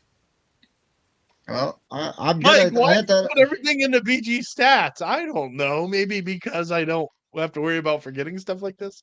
Hold on, dude. Um, I clearly recorded that's- this in BG stats every time I played it, but yeah, apparently it didn't stick. I made an audible. I'm calling an audible. I got to put it in where it yeah, goes. So this game's amazing. You are it's Dante's Inferno. You are descending the different levels of hell. And so you're going to take these sacrificial people over here, you're going to put them into the first layer of hell, and whatever place they stand on is the action that you get to perform. Well, as they start to, this looks complicated, but it's actually really not. It's just different icons, and you're moving them deeper into the levels of hell, and whatever icon they land on, that is the action that you get to do. So it is kind of a different form of worker placement than I've seen, as where your guy is standing to determines the route that he's able to take and the actions that you're able to perform. Um, but yeah, it's just this one's just really good. This one's going to get talked about more, so it will. I won't dig too far into it. You guys played it more, so I'll allow you to. But it's Oh, also your grace. amazing looking. Mike and I both nominated this for our 2024 box art competitions. Didn't know much about the game, and I saw this, and I'm like, yeah, that's sick. It looks like a metal cover, like for a metal album or Oh, something. absolutely. It looks like a Cannibal Corpse CD, Mhm. which I love metal. So this kind of art, I really like this kind of art. Also, stay tuned because we'll be doing that box art list again for 2025. But I had no idea that it would win that contest, and I had no idea that we would later play it and it would become one of our favorites. This originally was published by Red Mojo, and props to Grand Gamers Guild for getting this brought to the US because this game is awesome and you need to play it. Yep. Yep. Yep. Agreed. There are two Inferno games that came out. They're both kind of, I think, funding around the same time. Not funding. The other one was funding at the time. This one was coming out. But there's a game called Dante's Inferno that the campaign, it looked beautiful and it looked deep, and then it showed up at my door, and it's like 3 Twilight Imperium coffin boxes. Oh my God. It's gigantic. I wish, like, I don't want to grab it because it's just too big. But it's that You old threw your school back Fantasy out. Flight coffin box thing, and it's like 3 of them on top of each other. It's huge, and the minis and the art. It uses, it's beautiful. And this one's good too. If you haven't read Dante's Inferno, if you know Italian, it's a fun thing to read. You can get the translated, and yeah, it's really good stuff. Sweet. All right, I think I made a comment about my number 5 being too high on your, like, too, I guess, low on your list last time when you mentioned it. This one came out in 2025. A friend of mine, friend of both of our shows, is the designer out of another friend's company, 25th Century, designed by Andrew Stiles. Wine Cellar is my top 5 game, one of my top 5 games from this year. This the mechanism that they use for the bidding, we talked about it a little bit before, but you're given a hand of cards. The cards have a number on it. I think Rice had this in his list. It was me. The big number on your card, the wine bottle, is your bid. So everyone's gonna put down one of the cards face down. The highest one gets to go first, and in the center is a market of wine bottles. So the higher number gets to pick. You're gonna pick a wine bottle and you're gonna put it into your cellar. You have a buyer. You are buying for, like, a client. I think they're client cards, and they're looking for certain regions, certain types, certain things that they want you to pick up for them. And then you're getting that wine bottle and you're turning it sideways and you're putting it into your collection. And then the bid that you use, the card that you use to bid with, becomes the market. So we're playing a 4-player game. The 4 cards will be selected, and then the 4 cards we use to select, they will go into the market to become available next round. So you're putting a card into the market by bidding with that card, and it might be a card you want. or it might be a card you don't care about, or it's just a high card and you want to get the card you care about because it's in the market. And then the next round, you're faced with a choice of either putting it on top or bottom of your collection. And then the next round, you're faced with putting it on top or bottom of your collection. There's no inserting the card into the perfect order. Whatever you're taking, you are putting either and then in on top or on bottom of your collection. So you're building out that way in order to get as many points from that collection as possible. And the top card will get you its leftmost point value because it's in spot 1. And then the second card will get you the second spot and the third spot and the fourth spot, all the way down to the 8th, which will be all the way to the right. In addition to your region, in addition to your type, the game is just, it's sleek, it's streamlined. You're playing this game in round 1, and then the set collection, you're trying to get. Depending on the number of players, they add another country, another region into the mix of cards that are going to get you more points. It's just a beautiful game. It's a small box. It's easy to break out. It plays 8 players. It's got so many things going for it. In addition to Vincent Dutrait art, which is just the icing on the cake with that one. One of my favorite games of the year by far. This isn't like I'm trying to cater or pander to somebody. I love Chad and what he does at 25th. I love Andrew. He's an amazing human. This game at its core is one of the best games I've played in a very long time. It's really good. It's really solid. It's really unique. It's inventive. I mean, all the things you said, man, I don't disagree with any of those statements. Yeah, I love it. I can't wait to I'm gonna try it out on my parents on Christmas Day next week. There you go. I think it'll Nice. I think it'll be a hit. If I was more into bidding games, it would have been on my list. But for what it is, it's really good. But I'm just not bidding's not one of my mechanisms I shoot for. So Well, I played it last year, so it couldn't be on my list. The next game that they have in the 25th century line with Andrew uses that bidding mechanism where you're using something to bid. You're taking from the center, and then that card becomes the market. Same concept as this, but it adds more to it. So if you play this one and you like this one, it's kind of like I would say what Flamecraft or what Critter Kitchen did to Flamecraft. Flamecraft is a great intro level kind of game where you're putting a thing, you're getting resources, you're trying to do your recipe cards with your resources, and then Critter Kitchen comes along and adds more, like the cuteness factors through the roof. Sandara's art is beautiful, but then it adds just a little bit more. Like if you like that kind of thing, this game's going to do something else. The next game that they've teamed up with to do, it uses that base kind of mechanism. So when you're familiar with that kind of system, then they're going to put something else into it that's just I like it. I like it better than this one already. Nice. I played an early prototype of it. I'm sure Chad's going to do an amazing job with it as well. But that concept, that the way that works, and then the scoring, the way they do the scoring is just so well done in this one. It's just a solid game. Yeah, it really is. It really is. Big fan. Huge. Cool. Top 4. Nice. Top 4 it is.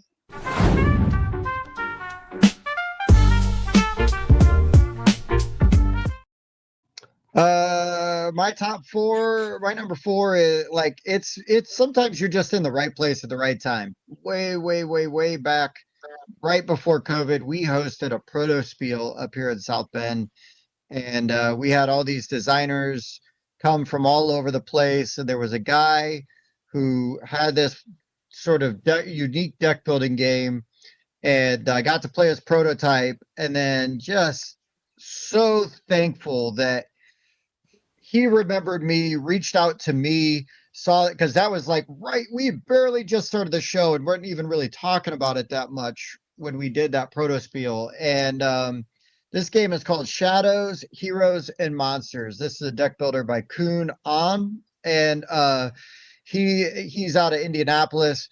He, like I said, he reached out. He remembered me. Reached out. Was like, "Hey, do you remember my game? You liked it, back then. I've cleaned a lot of stuff up. It's been published now." And there was a local con up here, and I got to play his game, like sit down and play sort of that finished non-prototype version. and holy cats, man, this game was really good. The art was really good. It was even better than I remembered, which is probably because he cleaned up a bunch of stuff like that. I just don't really remember. Like, I don't remember there being a lot of issues with it, but you could definitely tell like this felt like a finished game, and felt, really complete. And yeah, so I've shown this game to a couple people, a couple of my friends, and everybody that I've shown it to so far has really liked it. And yeah, it's just really fun. I love the timing of like your deck building. It's very unique deck building. You are sort of upgrading your deck from your own market. So you are not competing with other people for card. You know what I mean? Like you're not getting those. You're oh, I wanted to get that. Like no. You pre-construct basically the deck that you can buy from, or you can randomly, throw cards in there too. There's a couple ways you could do it, but yeah, man, you just want to talk about like unique, fun games, and there's a boss sort of in the middle. You can also attack the people around you, and it's a first X amount of points. So it's yeah, it's really good, and there's no player elimination. So even if you get attacked, and kind of like your health reduced, you're gonna get to reset. But now the other player that did that to you gets a bounty on them, so they're worth more points if you take them out.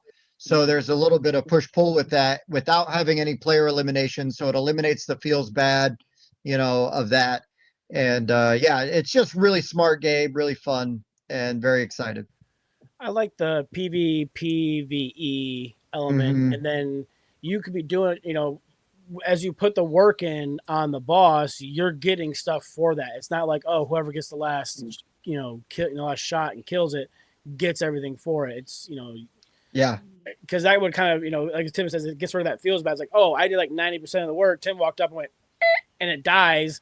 Tim shouldn't right. get all the reward for it, so. I disagree. I mean, if I killed it, I want the.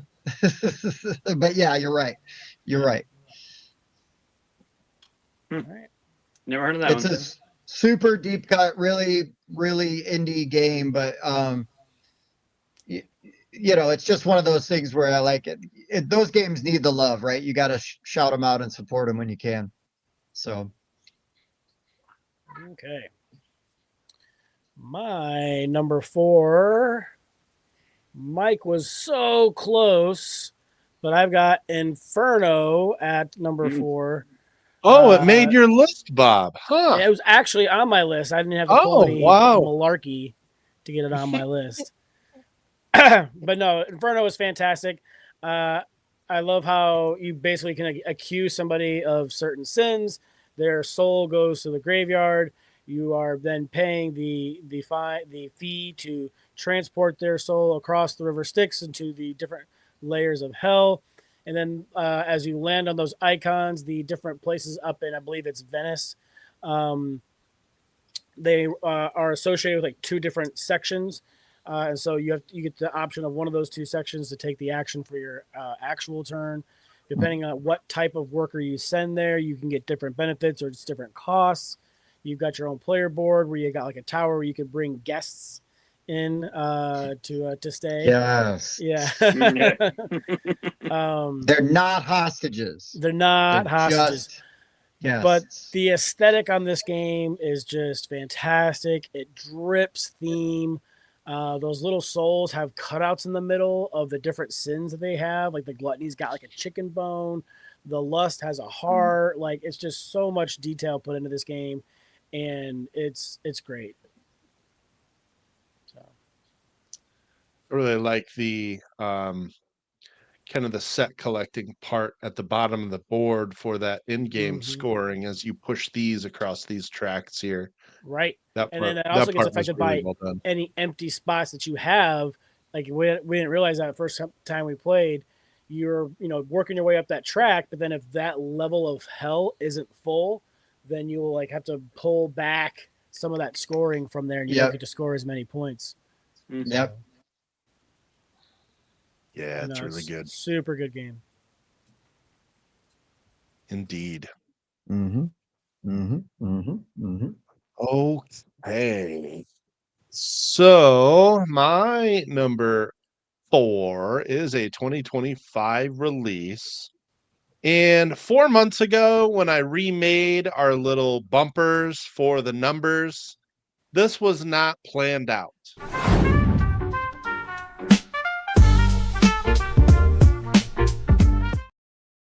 I didn't realize that FinSpan would actually be my number 4 when I made that months ago. Nice.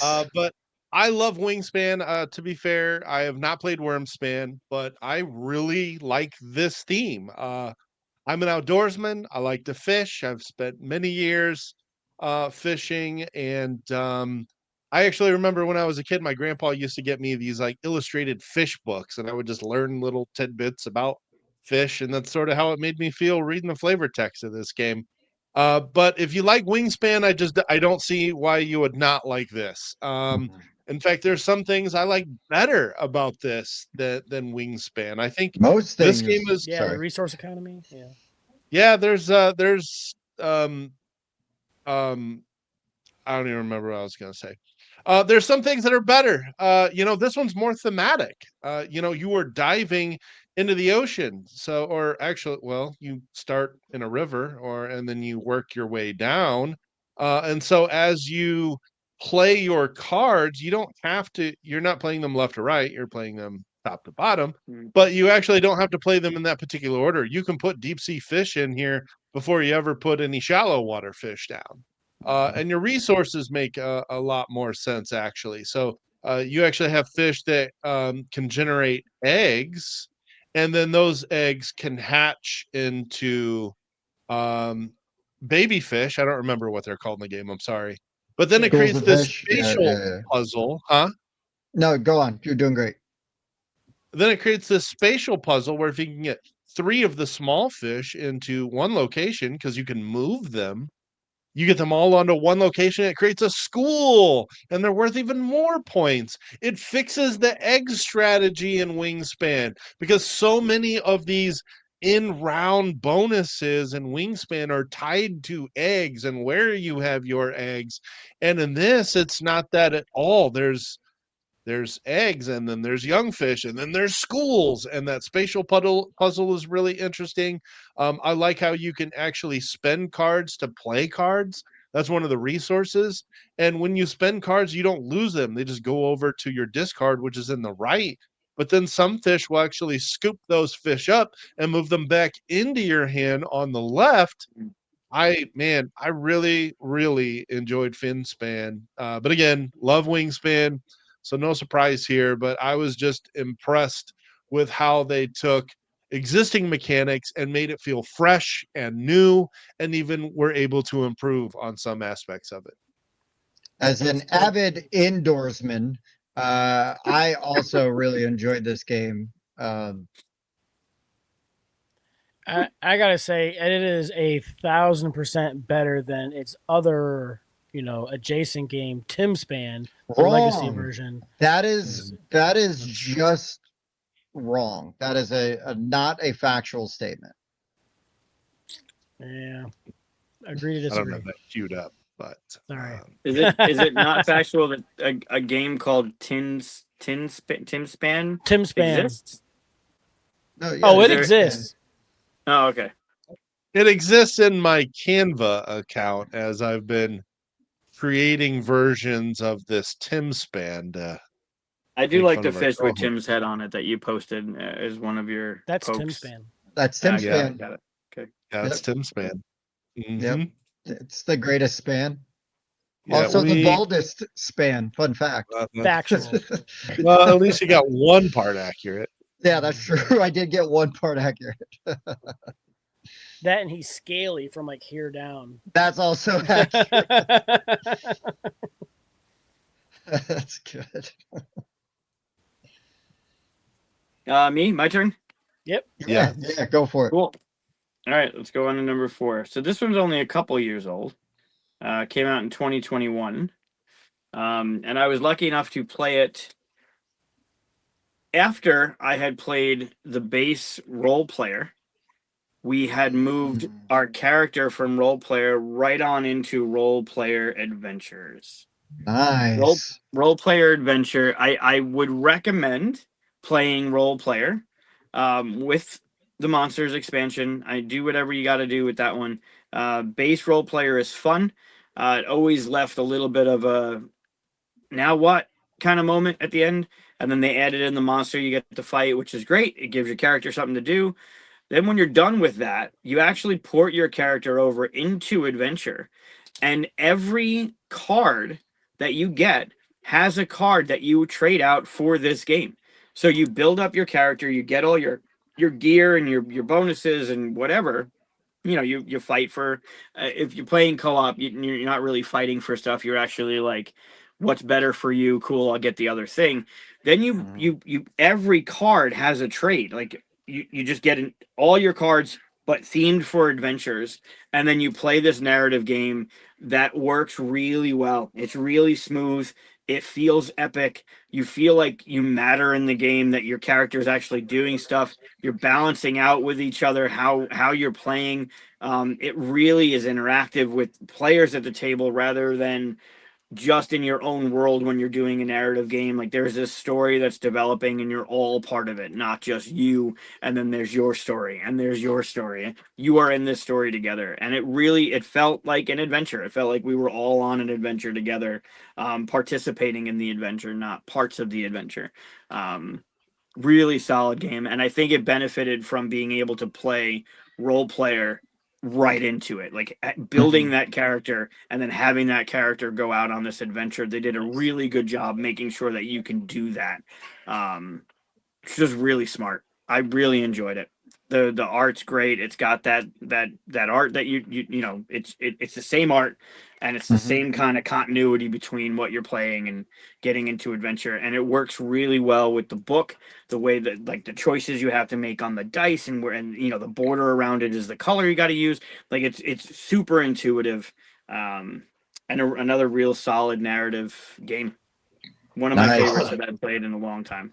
I tried Haven't Sleeping played Gods. this one, but I do like This role one's player good. a lot.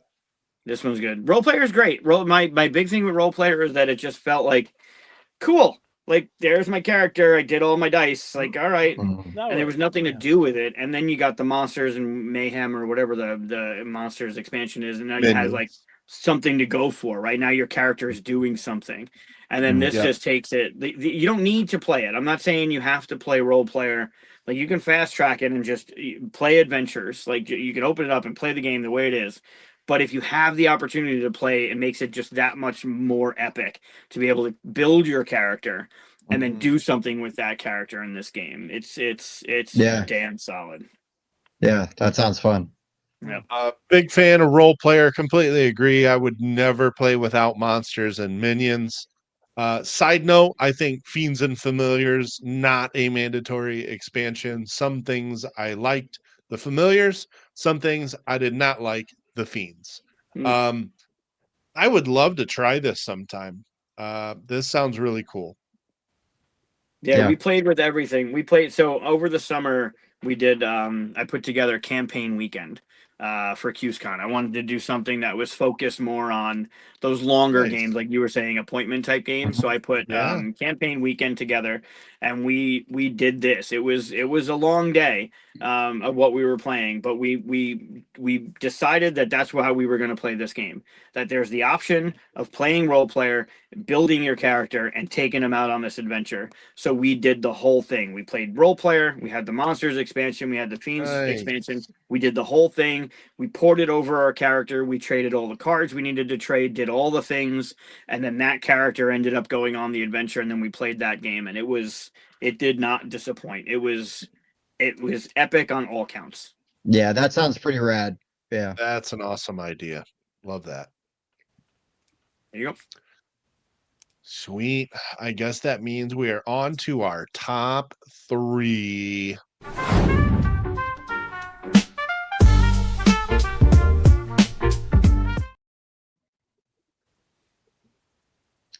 All right, guys. I'm not one to gloat, but man, when you're right, and it feels so damn good, especially when you've got to convince the other guys of how right you are. And I have got to be talking about Lightspeed Arena. I forget, we were doing a preview show. Somebody was telling us about this. Was it Sam was telling us about this game? Sam Bartmeller was telling us about this It game. And was then, Parker Simpson oh, it's was. Parker. Okay.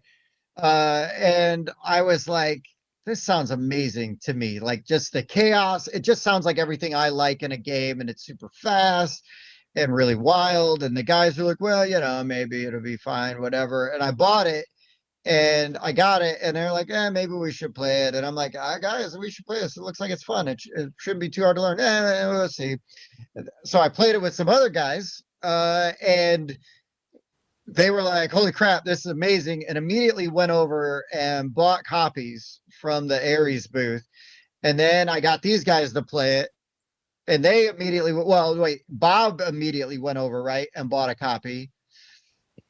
Mike then waited, was the last one, the last convert that I got. And Mike, you now own this game as well, correct?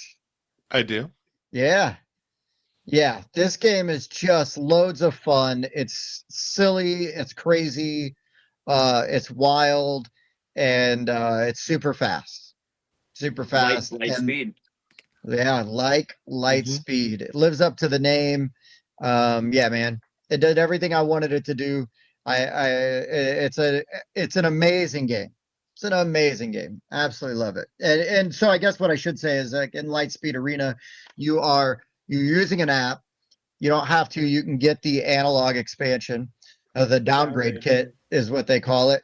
But the app is going to give you a timer. You're going to set up a border, some borders, and you're going to throw your base tile down on there, and then you've got a deck of ships that are tiles, and the ships all have like different types of lasers pointing in different directions and shields on some sides. And there are these asteroids that are kind of spread out throughout the play area, which is all just randomly like put together. You just throw all that shit out there, and then you have 10 seconds to put your ship down and face it the way you want to face it. Once that 10 seconds is up, you can't move it anymore. Then you're going to go on to your next ship, and you're going to go on to your next ship, your next ship, your next ship. And then the ships also have their own initiative. So they're going to, once you've got everything played out, let's say it's 5 or 6 ships per player, you've got all your ships put out, then you take a picture of it with the app, and then you just let the app run, and it shows it walks through the initiative order. It fires all the lasers. They hit the different things. It's all animated, so you see different things blow up and get hit. If you can shoot your own stuff, and then the app makes fun of you for it. It's really good, man. Like, I have zero negatives to say about this game. It's so much fun and was so worth running over there and getting it, and then forcing these guys to play it. And yeah, man. Oh, what a great game. I want to play it right now. Lightspeed Arena. It's a good time. I kind of feel like Tim rated this so high as like a confirmation bias that he was right, but what do I know? Well, Wasn't I it know on it one was of your on your lists though? I know it was on your list. Yeah. It was 17 for me. Yeah, I feel like 17 for me. you guys rated it low to spite me. So it balanced out. Yeah, It yeah, is where it exactly. is. Exactly. Okay. My number 3, technically not out yet, but this was new to me this year. I love me some Alice in Wonderland themed stuff, and Rolling in Wonderland was fantastic. I Really good. love the quirky art. I love the choosing what area you want to take the dice from. It was pretty easy to teach. It's got all these like different tracks on there that you're dealing with, and I really enjoyed what we were doing with that, and I'm looking forward to playing it again. Hopefully, getting a copy. This needs to be in my collection. It's great. Oh, hey, who played this game and then was like, you guys really need to play this game. I think you're gonna like it. Oh, man. Oh, it was Who me. Oh, Yeah, who I was the one that pointed this out in the first place? Just saying, I went over and got it played. It was like, you guys need to go sign up for a demo so you can play this game. It's really good. You know what? You guys really should do a show together. I think you guys would be Oh man. really good Dudes. if you did a weekly show where you guys just kind of got on screen and did this stuff on a weekly basis. I think you guys should I look feel into like people doing would try to shut it down. Yeah, they would True. shut down the rundown for sure. True. But I This say we is try anyways. this is published by Bellows Intent. That's the same company that brought you an Age Contrived, and this hit Yeah. Kickstarter a few months ago, and we got to Yep. preview this one, and this was really good. I left it off honestly just because it's not out yet. But I would consider this one of the probably pretty close to one of the 20 best games I played this year. That's true. It's Yep. it's awesome. That's really good. Like I like it a lot. I love Yep. Alice in Wonderland theme games. The art's really quirky and fun as it should be for any Wonderland game, and the dice manipulation is really clever.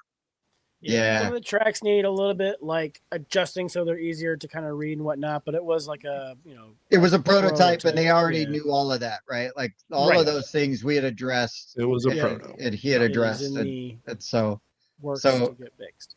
I would just say, like, why even bring that up? Because you know that's not going to be an issue when we play it for real. Sure. custom dice. Wow. Yep. Mhm. All right. All right. My number 3. This was originally published in 2022, but it was only available in certain Asian markets. And then it had got a Kickstarter campaign and fulfilled for the US market. And I am talking about Ostia. I love Mancala games. This goes all the way back to me playing Trajan for the first time, one of Stefan Feld's classic games that uses a Mancala mechanic. But this one does it in a very interesting way.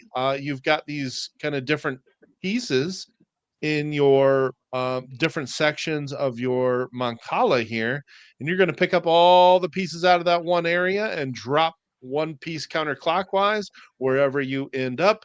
That is the action that you are going to take. What's fun about this one, though, is that the number of pieces you take is how many of this resource you get. So you're deciding what action you take and simultaneously how many resources you are going to get on that action.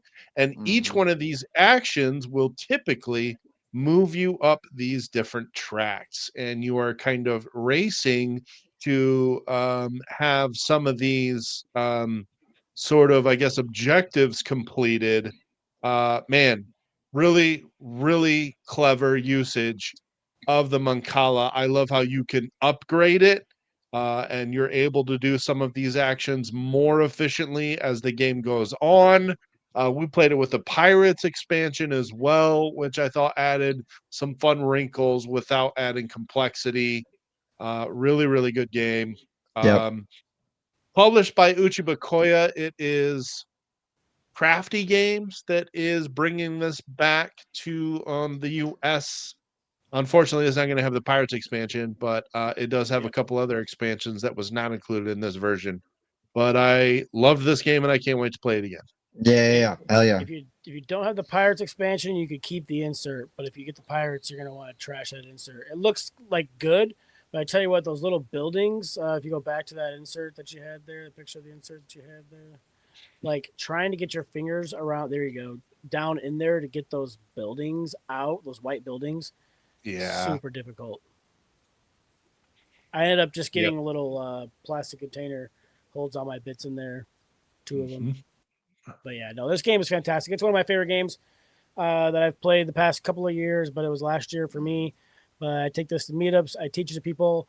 I taught this lady. She enjoyed this game so much. Her husband ended up paying hundreds of dollars to get her a copy for her birthday, and they don't regret it. Like, it's fantastic. I can't say enough nice things about this game.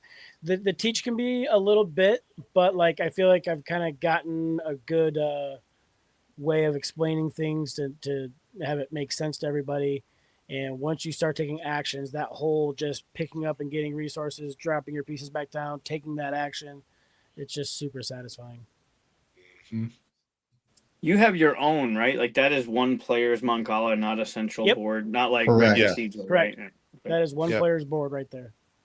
And like all the resources are like they're just used like a generic cube, right? So wherever you have it on that board. So if you have it in one spot, it's a coin. If you have it over in this spot, it's a wheat. Mm. So it kind of reduces some of the fiddliness. You're like, oh, I'm going to spend these 2 coins to buy 2 wheat. So you just pick up 2, move them over to the wheat, boom, there it is. Mhm. Yeah, I love it. It's so clever. Man, that game's so slick. Mm-hmm. Yeah. I haven't played it good yet. I know so many people talk good about that. I need to I need to play it. It is a good I one. keep seeing what's that? What is it? Oh, upgrade pack. Okay. I see that box there. I was like, looks like some kind of a special edition thing or something, like in that picture right there you're showing. Mhm. And but it's the upgrade pack. That must just be like the dual layer boards and all that stuff.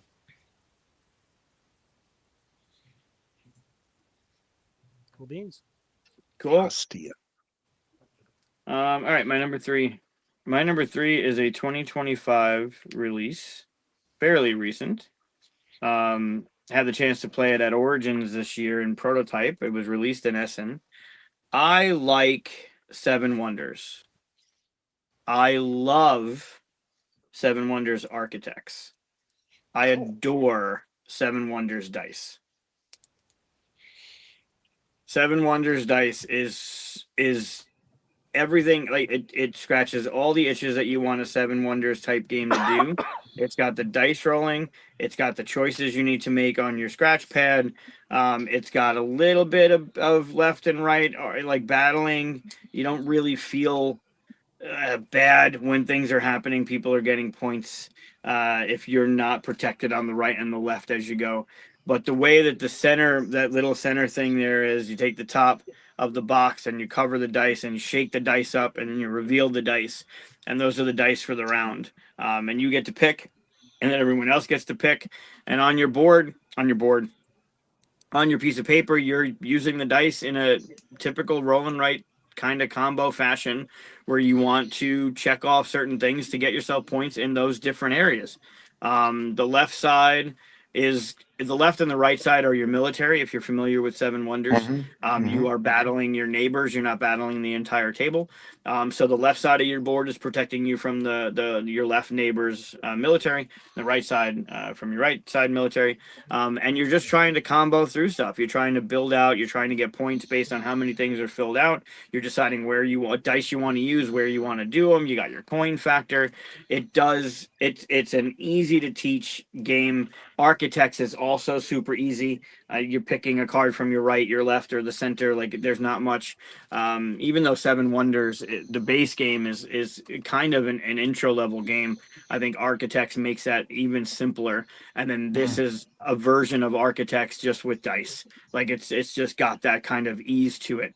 I threatened Stefan if he ever put the prototype down at Origins, I was going to steal it and he wasn't going to have it. I wanted to leave that convention with that game. That's how much I loved it. In it, basically final prototype form back in June, and then it released at Essen. Nice. Oh, it's gorgeous. It does such a good job with the whole Seven Wonders theme. Gives it the dice, gives it the agency of your board. Just real solid out of the gate. First couple rolls, I was like, I love it. I absolutely adored it from the get go. So if you I have love it, it. if you're I love familiar it with when a Seven game just Wonders, clicks like that yeah, fast, you know. yep. Yeah, and it's smart. Like the way that they know what they're doing. It's similar and different, right? Architects is similar but different. It's Seven Wonders, and you know how Seven Wonders works, but they just did it differently. This is the same thing. You're selecting your dice and you're crossing off some stuff, and then there's that what do I want to do this turn? I need to do this thing. I can do this thing, which will combo into this thing. It just you feel smart when you're doing the right thing. The detail, the little lip in there, the cross is making sure the dice are tumbling, and then you have your coin. You can spend coins in the different, depending on where the dice end up, which quadrant you can spend money to pull the dice. It's smart from round one to the end. It feels like it's just a great game. Oh yeah. I need to try this one. It's awesome. If you like It's on Seven Wonders, VGA. you'll love the dice version of it. I don't see how you couldn't. It's just that good. That's There, all there's right. We are on to our top 2.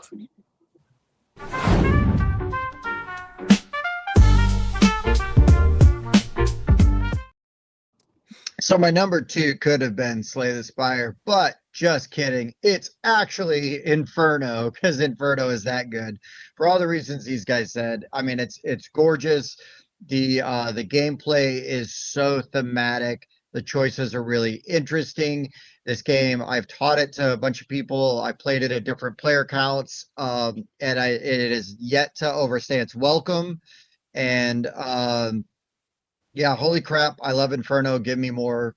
Give me more. Give me more. I want to play it all the time. And it's not that hard to teach. Like it looks more complicated than it is. it seems intimidating, but really it's not bad at all. And yeah, man. Oh, what a great game. So everybody already talked about it a bunch, so I won't overdo it, but yes, Inferno, for everything they said. The components are top notch. The art is great. I'm glad that you'll be able to get it in the States. Check out Grand Gamers Guild. Tell them the Board Game Rundown sent you. All right. My number 2. Earlier this year at Indie Spiel, Tim took a flyer on a game called The Age of Atlantis. And I enjoyed this game so much. I looked around like crazy, finally found somebody willing to trade me a copy. And it is awesome. It's engine building. You're kind of like leveling up these different tiers of techs. You get these, what are those different vehicle things called? Your myths? Yeah, your mythics. Yeah. They've got like these crazy superpowers. You have invading armies that are coming in, and you have to make sure that you're kind of working together to defend them, or to fight them off. Because if they destroy any buildings or get to the town, you're going to piss Poseidon off, and he's just going to flood the whole zone and destroy everything, and everybody will have to deal with his fury. You have those. I thought they're going to be wooden dice, and I was going to have to deal with that, but no, those are your workers. They kind of like pip up and down with their happiness, and then you can like pip them down to make them less happy to do extra actions, taking actions in the direction that Poseidon is, blessing, lets you take extra actions. This is just a fantastic kind of worker placement engine building game that I love it. We played it like probably 3 or 4 times. I mean, yeah, I smoked them the few times I played, and that helps. But that besides the point. I mean, I can pull the scores up if you want. We don't have time, Bob. The show's running no. long. You gotta just go, man. You're taking too long. We don't need to get into like scores and everything. I think we go back to like what you were first saying, where Tim took a flyer on a game and introduced you to yet another great game this year. Yeah, more stuff like that. Is that what you want? Yeah, more stuff like that, and not so much focusing on like not so much where it ended. Yeah, let's not bicker and argue about who beat who. Yeah, you guys would do great if you had a show. You really would. Googs, I think you're onto something, man. We should maybe. Yeah, that looks like a pretty game. I haven't played it. I haven't actually seen it in order to know more about it. But that one hit my radar in the year looking at that Poseidon figure in the center, and then I just Yep. Good pick. Yep. All right. So a couple of years ago, this game came out that became one of my favorite party games, and I'm talking about Ready, Set, Bet. Mm-hmm. And I that is not what my number 2 is. It's but I love Ready, Set, Bet. I love that chaos and just betting on the results of a race and watching these little digital horses run across the track and shouting and yelling. And so when I played Hot Streak. Hot I streak. I just got all of the same kind of vibes all over again. Except Hot Streak actually gives you a little bit of agency on which one of these mascots is going to finish the race first. But this is the same concept. You are going to be betting on who is going to win these races. These four mascots are going to race across the track, and you are going to put out all of the cards that are going to be played for the round. So you're going to look at these cards, assess them, but you've got three similar cards in your hand. You're going to secretly choose one of them to add into this deck. You're going to shuffle that whole deck, and then Mhm. and then based on that information, you get to place your bets. You could bet that these mascots are going to win. There's like interesting little side bets about betting that one of them is going to get eliminated because this race gets wacky. They don't always go in a straight line. Sometimes they go right and they go off the track. Sometimes they go left and they slam into another racer and knock him into the ground. Sometimes they turn around and go backwards and go off the track, disqualifying them. And Mhm. you can make these side bets on whether somebody's going to get disqualified or who's going to finish first and who's going to finish last. You can even flip these bets over to the risky side and make more money if you're right, but actually lose money if you are wrong. I love the components. I love the way the game plays. I love that you can play this with 8 people. And I love that Mhm. it actually gives you even a little bit of agency into what's actually going to happen in this race. I have had so much fun with this game at 3. I've had great fun with this game at 6. Much more fun with more people. Can't another game I cannot wait to play on Christmas Day. Yeah, hell yeah, man. Great pick. Great game. Such a fan. So, Mike, this is the CYMK game that I have played so far. I can't wait for Magical Athlete. It looks like it's going to be shipping at the end of the month. I'm going to be getting a copy in my cart really soon. But Same, can't same, wait. same. Yeah, Magical Athlete's going to be a blind buy for me as well. Yeah, yeah. Just Also, and this has been talked about a lot, but I'll one last little thing about this. Your track rolls into the dang box. I mean, Mhm. uh, and then you unroll it to play. It's Mhm. so freaking clever. It's amazing packaging. And there's even depending on how much money you end up with at the end of the game, there's little stories in the back of the book that tell you what you did with your Mhm. money and just they all the right touches in this game. They just really crushed it with this one. It is so fun to play. Yeah, I'm curious on your take with Magical Athlete. As soon as they opened up pre-orders, I pre-ordered 2 of them for me and for the con. I Nice. played it at QsCon this year, and I've been fiending to play it again. Um, nice. they're doing a great job over there, and Hot Streak was the first of many, I'm sure. Yeah, With Magical Athlete coming and what they're doing over there is they're gonna have some good stuff out. Good pick. that's high praise, man. Yeah, good pick.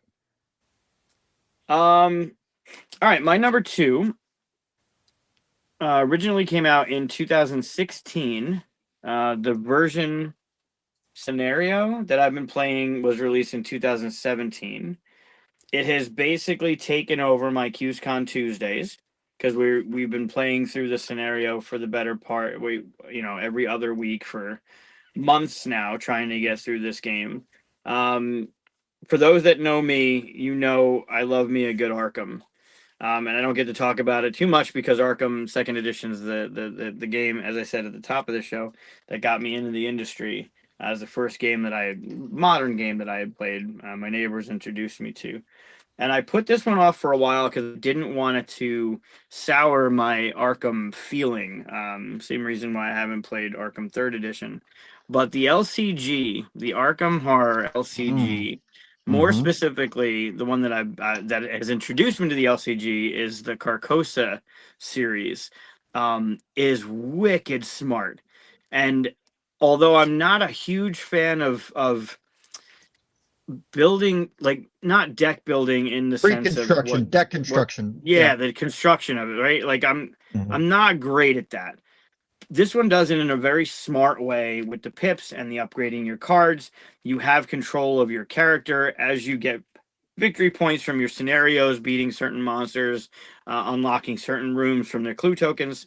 You get these points that you get to share with the team, and you get, well, everybody I guess gets it, and then you upgrade your deck. You can remove cards, add cards, upgrade certain cards. Your guns, your armor, your stuff gets stronger as you proceed. The narrative is exactly what I wanted in an Arkham game. The way that they've constructed these scenarios to build on itself. It's like I look forward to playing this game more and more. And I know I'm way behind on all the stuff that's come out from it, but Doesn't it's matter. really good. Well, yeah, Yeah, it they're doesn't doing matter. the new edition now, No, but which I I mean, if you love it, you love it. That's great. oh I sure, don't. Yeah, I'm not going to shame you for being behind. Just because you're also trying to preserve sort of, at the time, like what you sure. do like, and you're like, oh, well, Sure. The problem is now that a lot of the stuff I want to get is well, wickedly out of print and yeah, hard, yeah, yeah, yeah. like expensive to get. Although they're doing a new edition, and we'll see how that all goes. But yeah, the LCG is it's clever, it's engaging. It does lend itself, as traditional co-op games go, it does lend itself to quarterbacking. You are taking your turn, and people can tell you what to do on your turn. But your cards are close-handed. You don't know what people have. It would be nice if you could do this, but you don't have the cards to do it. It's limiting in the fact that you have your hands to play with, so you can only hold so many weapons. You have allies that you can have that help you with your sanity and your health. Yeah, it's really there. The story. Like, do you want to go there first or go here? Listen to the story. There are a couple threads you can pull, kind of leading you in a direction. The way that the scenario goes, there's horror that's on the board, and it's going to flip over cards and progress a story, and you got to maintain that because bad shit's going to happen. The Mhm. last one we were doing, there were two different ones, and we had to pick which one we wanted to advance based on the story, based on the narrative. Do we want to go with A or B? We went with B. It was the wrong one.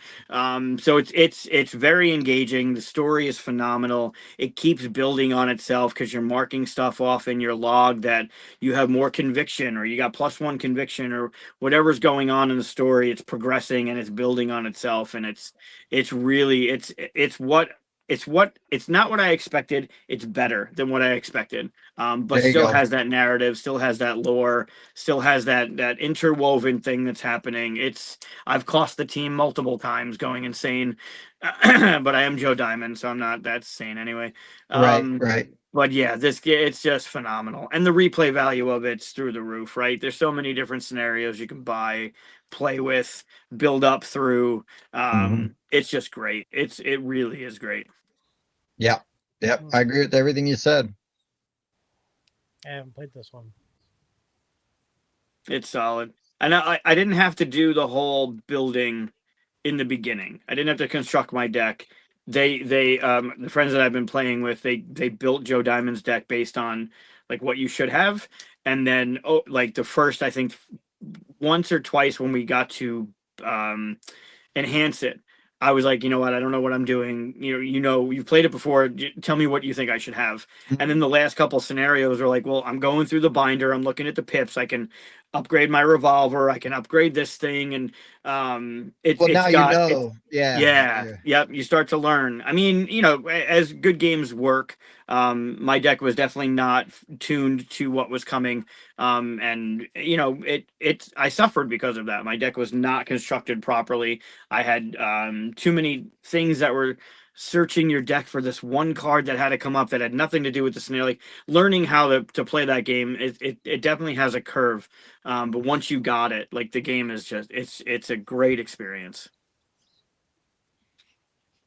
Yep. And I'm biased because I do love me some Arkham Story. So Nothing wrong with that either. nope, I'm a Cthulhu guy myself, so yeah. love it. Love the art, not the author. So yeah, Arkham Horror LCG, anything Arkham, but the LCG specifically. I played it for the first time this year. Love it, absolutely adore it.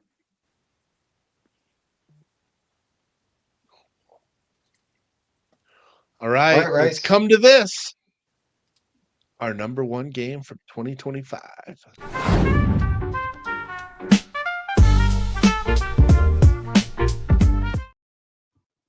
So I was at a convention in Indianapolis. I took a flyer on a game, bought it off the flea market, and man, sometimes you just get sometimes you buy a game because you're like, well, this looks really cool and the theme is really unique, and if it sucks, well, it shouldn't be hard to trade because it's really great looking game anyways. Spoiler alert, the game did not suck. Also, I am talking about Age of Atlantis. Um, the craziest thing about this game to me, like, so I was drawn in by the components and the theme. I thought that all of that looked really good. And I was like, okay, this is kind of a neat idea. But when you've got your own player board and you're upgrading your player board and your buildings, right? So you're putting out onto this board your buildings. You're building your buildings, and then you can go to buildings and you can take actions and you can upgrade your buildings. But the best part is that you can use your opponent's buildings. So like I can go to the temple that Mike built and upgrade my temple.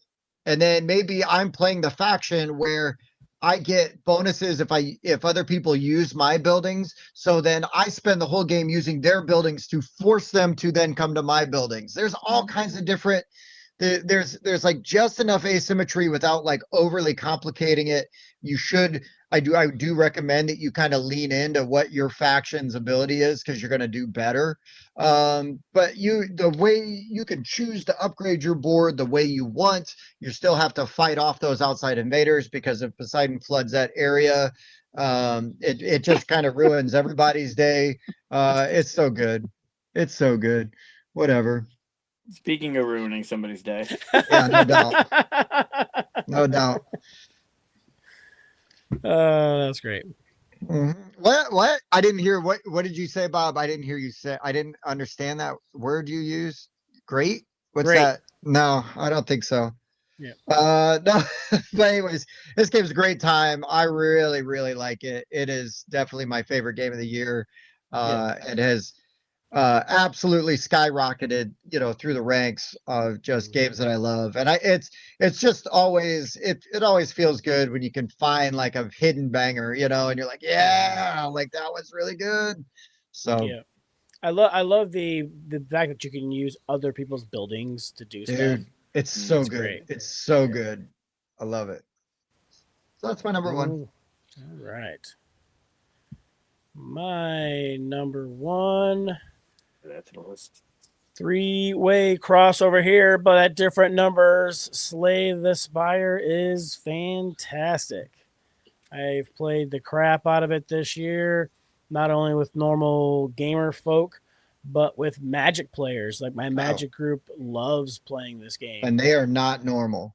and they are Just kidding. not normal. They're magic. They But are yeah, magic. I love how They're you're not building. athletes. You're building your deck out of your own specific deck, and everything is very thematic and very focused on your character. But then there are certain cards you can get where you can give some of your cards to other players so that they can try to cross over a little bit and use some different abilities. All the characters feel very different. Yeah, the 4-player, the simultaneous play, like, okay, let me do this, let me prep this, okay, I'll give the broken heart, all right, do your big attack and do the double damage, and just kind of, so you're not like, okay, I take my turn, okay, you take your turn, okay, you can kind of go back and forth during the turns, and that's great. I love that.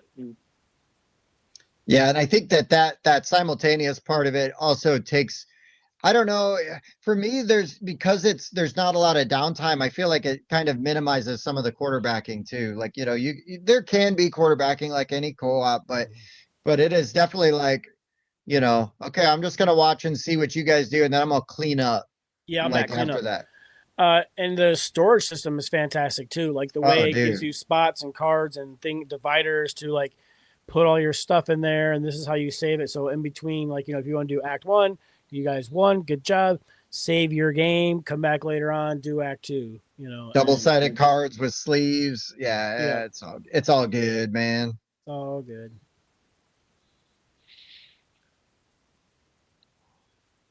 Mike, you're muted. Oh, I know.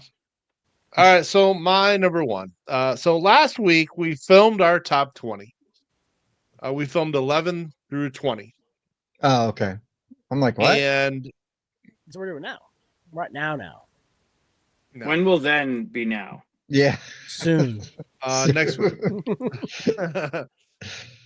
So we filmed our 11 through 20, and then this weekend we played a Here we game, go. Here we go. and I was blown away by this 2018 release.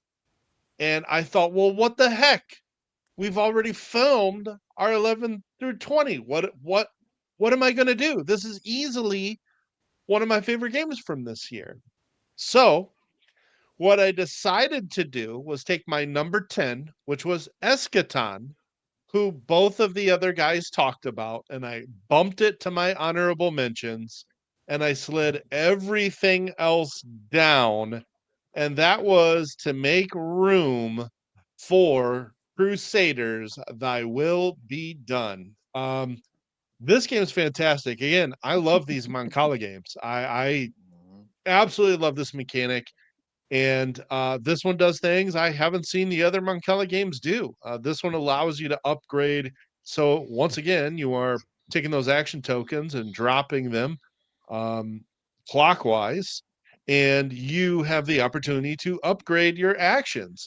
One thing that's unique is it's where you take your tokens from that actually determines the action, not where they land. And how many you take determines the strength of the action, but then you can start upgrading your player board, and then you can go do two different actions from that one action space. But what you're doing is you are moving your knights around the board here, and you're putting these buildings out, and they are going to even further allow you to increase your abilities. You're then going to start trying to defeat these enemies that are on the board, and you need to do that as they get stronger, because each time they get defeated, their strength goes up. So that's how many action cubes you got to remove to actually be able to defeat them. And then once defeated, then you're able to put your buildings out on the board. But each building that you remove and put out on the board gives you a bonus to these actions as well. So you're traveling around, putting these buildings out, defeating these enemies, and just the way it all synchronizes through this Mancala, that you can plan multiple moves in a row, and the fact that you've got 10 different knights that all have their own asymmetric powers. There's just a ton that I loved about this game. Turns were super fast. We played a learning No game. downtime. Turns were super fast unless Bob was taking forever to figure out which bonus he wanted. There's 10 knights to use. You can put all these bonuses towards your buildings out separately. It just checked a ton of boxes for me. I loved this game. You know, Mike, you know what this game needed though? This game needed a friend to bring it and say, hey, we're going to play this today because I just got this game. And you're like, why? I've had this game for months and it's still got shrink wrap on it. And I'm like, we should just try it. Oh, wait, did I mention that was me? I think I just did. Yeah, I And, don't get those opportunities to do that. So I'm here to accept your gratitude. You're Well, I mean, welcome. last time You're I had welcome. mentioned playing a You're welcome. game that wasn't a review game. You're like, oh, go do that on your own time. Did I say that? So, I don't yeah. think I've ever said go do that on your own time, with the exception No, of you maybe the monster dumps you definitely- take when you roll into the studio. Yeah, like definitely every have, time. more than Every once. time. Well, I'm What? regular, man. I'm very regular. You are regular, and I'm regular with bringing the hits to the table. Just saying. What do you guys do? I don't know. Say like Wednesdays at 8 o'clock at night. Like, are you guys busy Man, Wednesdays at 8 o'clock? Because I you think really people think enjoy watching this? I think so. I think you guys should just maybe just hit go live one Wednesday at 8 o'clock and Let's see what maybe drink happens. some whiskey on the show Ooh, Ooh, and whiskey ramp sounds up the good. banter. Yeah. I think it's a great idea. Hey, Yeah. that's Yeah. I don't know if it's gonna catch on, but I like where your head's at. We just need least to try give it. Dukes a producer credit, if it works out. Yeah, just Okay. give it a shot. Yeah. Wow. It was a really good game. I liked that game quite a bit, so much I went and bought my own copy. I loved like everything was Mike was saying, all the different asymmetrical. It was close, but the asymmetry with all the people, the way you can upgrade your tiles, and then you can, if you're picking up like 6 bits off one thing, you can assign like 4 to 1 action, 2 to 1 action, or however you want to do it. And yeah, it was a really good time. Yeah, it's This is like great. the height mean- of TMG excellence. Like the Yeah. components that they were doing, the dual layer board. I actually prefer this game with wood rather than the plastic. The game's what a solid pick. The game is fantastic. It really really is. Yeah, I was just really, really fortunate, and I found it on an amazing sale on it, and it looked really good, and a lot of people have been recommending it to us, and so we finally just bit the bullet and got it played. So glad we did. Totally worth it. It's one of my co-hosts' You know- favorite games, and that expansion was held up for a while because of the whole TMG thing. It was in a warehouse. It wasn't something happened with it. I don't know, but the expansion was just recently let out of its cage, so to speak. And also any game that has orange components, like Oh yeah, he's in. gets a bonus, right? Yep, You know, that's right. I do gotta admit that Tim has great taste in games and friends, but Oh, it okay, here we doesn't go. make him any good at the games. Doesn't matter. Yeah, I never claimed to be great at the games. I just know I have great taste in people in games. That's right. That's the key. Actually, I believe it makes me the most right because I had this game months before you guys did. So That's true. That's true. Sure. And you're the guy that doesn't like to let games sit on a shelf unplayed, which is amazing. Well, you got it at a flea market. I did the Gen Con flea market. I didn't know picked what up I a didn't know copy what it was. So. Oh, so it had been played technically, so it's still Technically, the game's it's already still been good. played. Yeah, it's been played, so it's okay to sit there. Good job, Mike. That's next level. That's some 3D chess. Telling you, Wednesdays 8 o'clock. You guys should Yeah. do it. Yeah, I think we should. I agree. You should I don't know if that time will work. We'll have to figure that out. check it. Maybe check maybe it. like I mean, Mondays at like 9. Mondays at 9 are taken now. You got to Oh, do okay. anything. Come on. Good segue from Bob for this one. Liking a game and being good at a game are completely different things. Mhm. Yeah. And I agree with you. my number one, I adore, but I'm not very good at it. I recently played it with Edward down at the Queen and Rook at PAX, showing him how to play the game, and he destroyed me. I've played this multiple times. And you can go back to my chat history with my co-host on Monday nights. When we don't have a guest, I ask him, "Can we play this tonight?" I have not done well. I'm pretty sure he's one up on the win column. The amount of times we've played it. This is before I've been involved with Cardboard Alchemy. We played this game digitally for a while. I got my hands on a physical copy at PAX because it was released at PAX, and it is even more beautiful in person with the clasp and the box and the components. And it's Flamecraft Duels. Yeah. Flamecraft Duels. I saw the prototype of the box at Gathering, and it immediately was like, "This is going to be just bonkers." And then playing it with Chris, like played it and then playing it digitally with Chris on the show. I am not very good at it.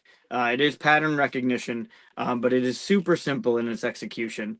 That class, the dragon class, the way the box opens up, it's just all around top notch, chef's kiss to the nines with this game. In that bag are going to be those tokens. You're going to pull a token out and you're going to fire that dragon's ability. Every dragon has a different ability. Some of them will move tokens, some of them will swap tokens. All in order to complete one of the 2 cards. Usually you only have 2 cards. one of the two cards patterns on the board, and it's always top down. You can go 3 high, but it's always bird's eye view, and it'll be like 2 of one and 1 of another, or 3 of a kind, or a pyramid of whatever, and you're just trying to make the patterns on your card happen. They become points. Your coins, everybody has 3 coins. They're each worth a point at the end of the game, but you can spend that point to draw 2 cards and then discard 2 cards. So if you're sitting on cards that are just not working, or you don't see how the pattern's going to work, you draw 2 new ones and discard two, and they could be the ones you just drew because they were even shittier than the ones you had. And then the game comes with 2 modules: the fountain and the fancy. But what this game also brings, the duels part of it. Some of those tokens are 2 dragons. So there's a meat and a bread dragon, and that dragon's name is Calzone. It counts as both meat and bread, and you Nice. can choose which ability you want to fire. Some of them have you draw 3 more from the bag and pick one, but you don't get to fire that dragon. Some of them have you fire the dragon, the ability of a dragon next to where you place it. It was this year's How to Save a World for me. Last year, How to Save a World, when I played that with Yuval and Sean and Chris, as the game was unfolding, it blew my mind. I loved the decisions that were in that game, and there was nothing that was going to beat it. This was for me. This game, and you know, it's beautifully done, as you would expect. It's a 2-player only game, so it does have a solo mode that you can play, but it's a 2-player heads-up game. Unbelievable choices, unbelievable production value, really easy to teach. You have the list there on the right of all the dragons and their abilities, and you're going to pull a dragon and place it into the grid and fire its ability. It's so streamlined and so smart, with the Sandara art, with the cutesy dragons. I mean, you can't get any cuter. Like, just come on. They're just adorable. Nice. So yeah, Yeah. Flamecraft duels all day. It's another one of those you want to play again. Immediately you want to play it again. Here's the plan and the iron. It's just it's a gorgeous game, as you would expect. Yeah. But That's just true. super smart, and the game I'm not good at it, but I love playing it, and it's a standout for me for this year. Definitely my game of the year. Nice. Hell yeah. That's awesome. Yeah, production value does look really cool. Just reaching into that bag. The bag is nice, right? So the bag's got a good feel. Then you're reaching into the bag, and it's got those chips, right? It's just a tactile nature. It's like reaching into like Quacks with the Geek Up Bix or whatever, Yeah, right? yeah, You're reaching, yeah. you got that feel to it. And then everything about it, and then it all goes into that nice little like clutch. Like it's got the handle and the dragon clasp, and the board opens up, and the storage is underneath it. It's just beautifully produced. And the game it's got that smart puzzle feel to it, right? You just pattern recognition, make it happen. How can I make it happen? Cool, I'm going to do this, I'm going to move this, and you feel great. It's like the combos in the dice games. Like you feel great when you make it happen. You're smart. I can do this, fire that dragon, get the 3 I need, and I get my points, and then draw a Right. new card, and it's the next player's turn. Like, it's just 20-minute romp. Do it again, it's great. Yeah. Hell yeah. All right. Can't recommend it enough. Yes. Great lists. I guess we need to recap. So we should recap the 20 through 1. Are we doing 20 through 1? Yeah. We said we would. We made it to the end of the video. If they're Yeah, I guess watching we it this did. long. I guess we did. Need to bring up my 20. Although we did recap when we did the 20 through 11 at the end of the show, we did do the 20 through 11. So we could just do the 10 through 1. I think we just do 10 through 1 and we make them go Okay. back and at least watch the recap on the other one. Okay. But all right, well, I guess I will start then. So my number 10 is the great and hilarious Outrun the Bear. My number 9 is Halloween 2, which unfortunately may be harder to get. Number 8 is a great head-to-head deck building game, Last Command. Number 7, an amazing trick taker, 3 chapters. Number 6, Hoplomachus remastered from Chip Theory Games, really great. Number 5, 4 Horsemen, stave off the apocalypse with your friends and family. Well, maybe just friends. Number 4, Shadows, Heroes, and Monsters. That's an indie game from around, well, Indianapolis. So strong recommend. Number 3, Lightspeed Arena. Oh my God, it's so good, so much fun. Number 2, Slay the Spire. I mean Inferno, because Inferno is so damn good. And then my number 1 is Age of Atlantis. So yeah, that's it. Number 10 was Wildside, the card shedding game. Number 9, the dueling deck builder duel game Last Command. You butchered that. Yeah, that. Number 8 was Axis and Allies, the Battle of the Bulge. Number 7, yet another snow fight, Star Wars, the Battle of Hoth. Number 6, Galileo Galilei. Number 5, Mythical Dice. Number 4 was actually Inferno for me. Number 3, Rolling in Wonderland. # cheating. It's not out till next year. Number 2, The Age of Atlantis. And number 1, Slay the Spire. Number 10, Tag Team. Number 9, Guards of Atlantis 2. Number 8, Clank Legacy. 7, Mythical Dice. 6, Slay the Spire. 5, Inferno. 4, Finspan. 3, Ostia. 2, Hot Streak. And 1, Crusaders, Thy Will Be Done. Was Slay the Spire and Last Command, and you just said another one. You had 3 in this in top 10. All 3 of you had. Was Inferno in all Inferno. of our top? Inferno. Yeah. Yep. Wow. All right, my number 10 started with my co-host's first game with his partner Evil Intent, right this yellow box right there. Number 9 went to Istanbul Dice from 2017. Then new game, The Hobbit There and Back Again. Fantastic rolling, right? 7, a great narrative game, Tales of the Arthurian Knights from last year. A solo game for number 6, Hercules and the 12 Labors from our friends at Envyborn. Into my top 5, Wine Cellar had to be there. It's fantastic from 25th Century and Andrew Stiles, the designer. Number 4, Role Player Adventure. Highly recommend playing Role Player into Role Play Adventure if you can. Top 3, number 3, Seven Wonders Dice. Amazing. Arkham the LCG. Also amazing. And then my number 1 from 2025, Flamecraft Duels. Nothing can beat it for me. That's rad. That's rad. That's cool.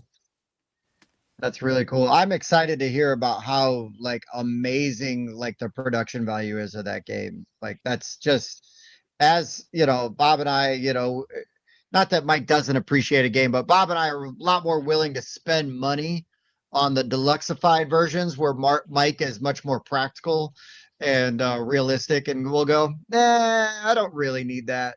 I mean, don't get me wrong. There's definitely times where he will spend, but when like it just gets that FOMO going when I hear like how nice that damn game, looks and everything. So It's like, yes, I want the fancy bits. Well, Duels is only deluxe currently, and it's $40.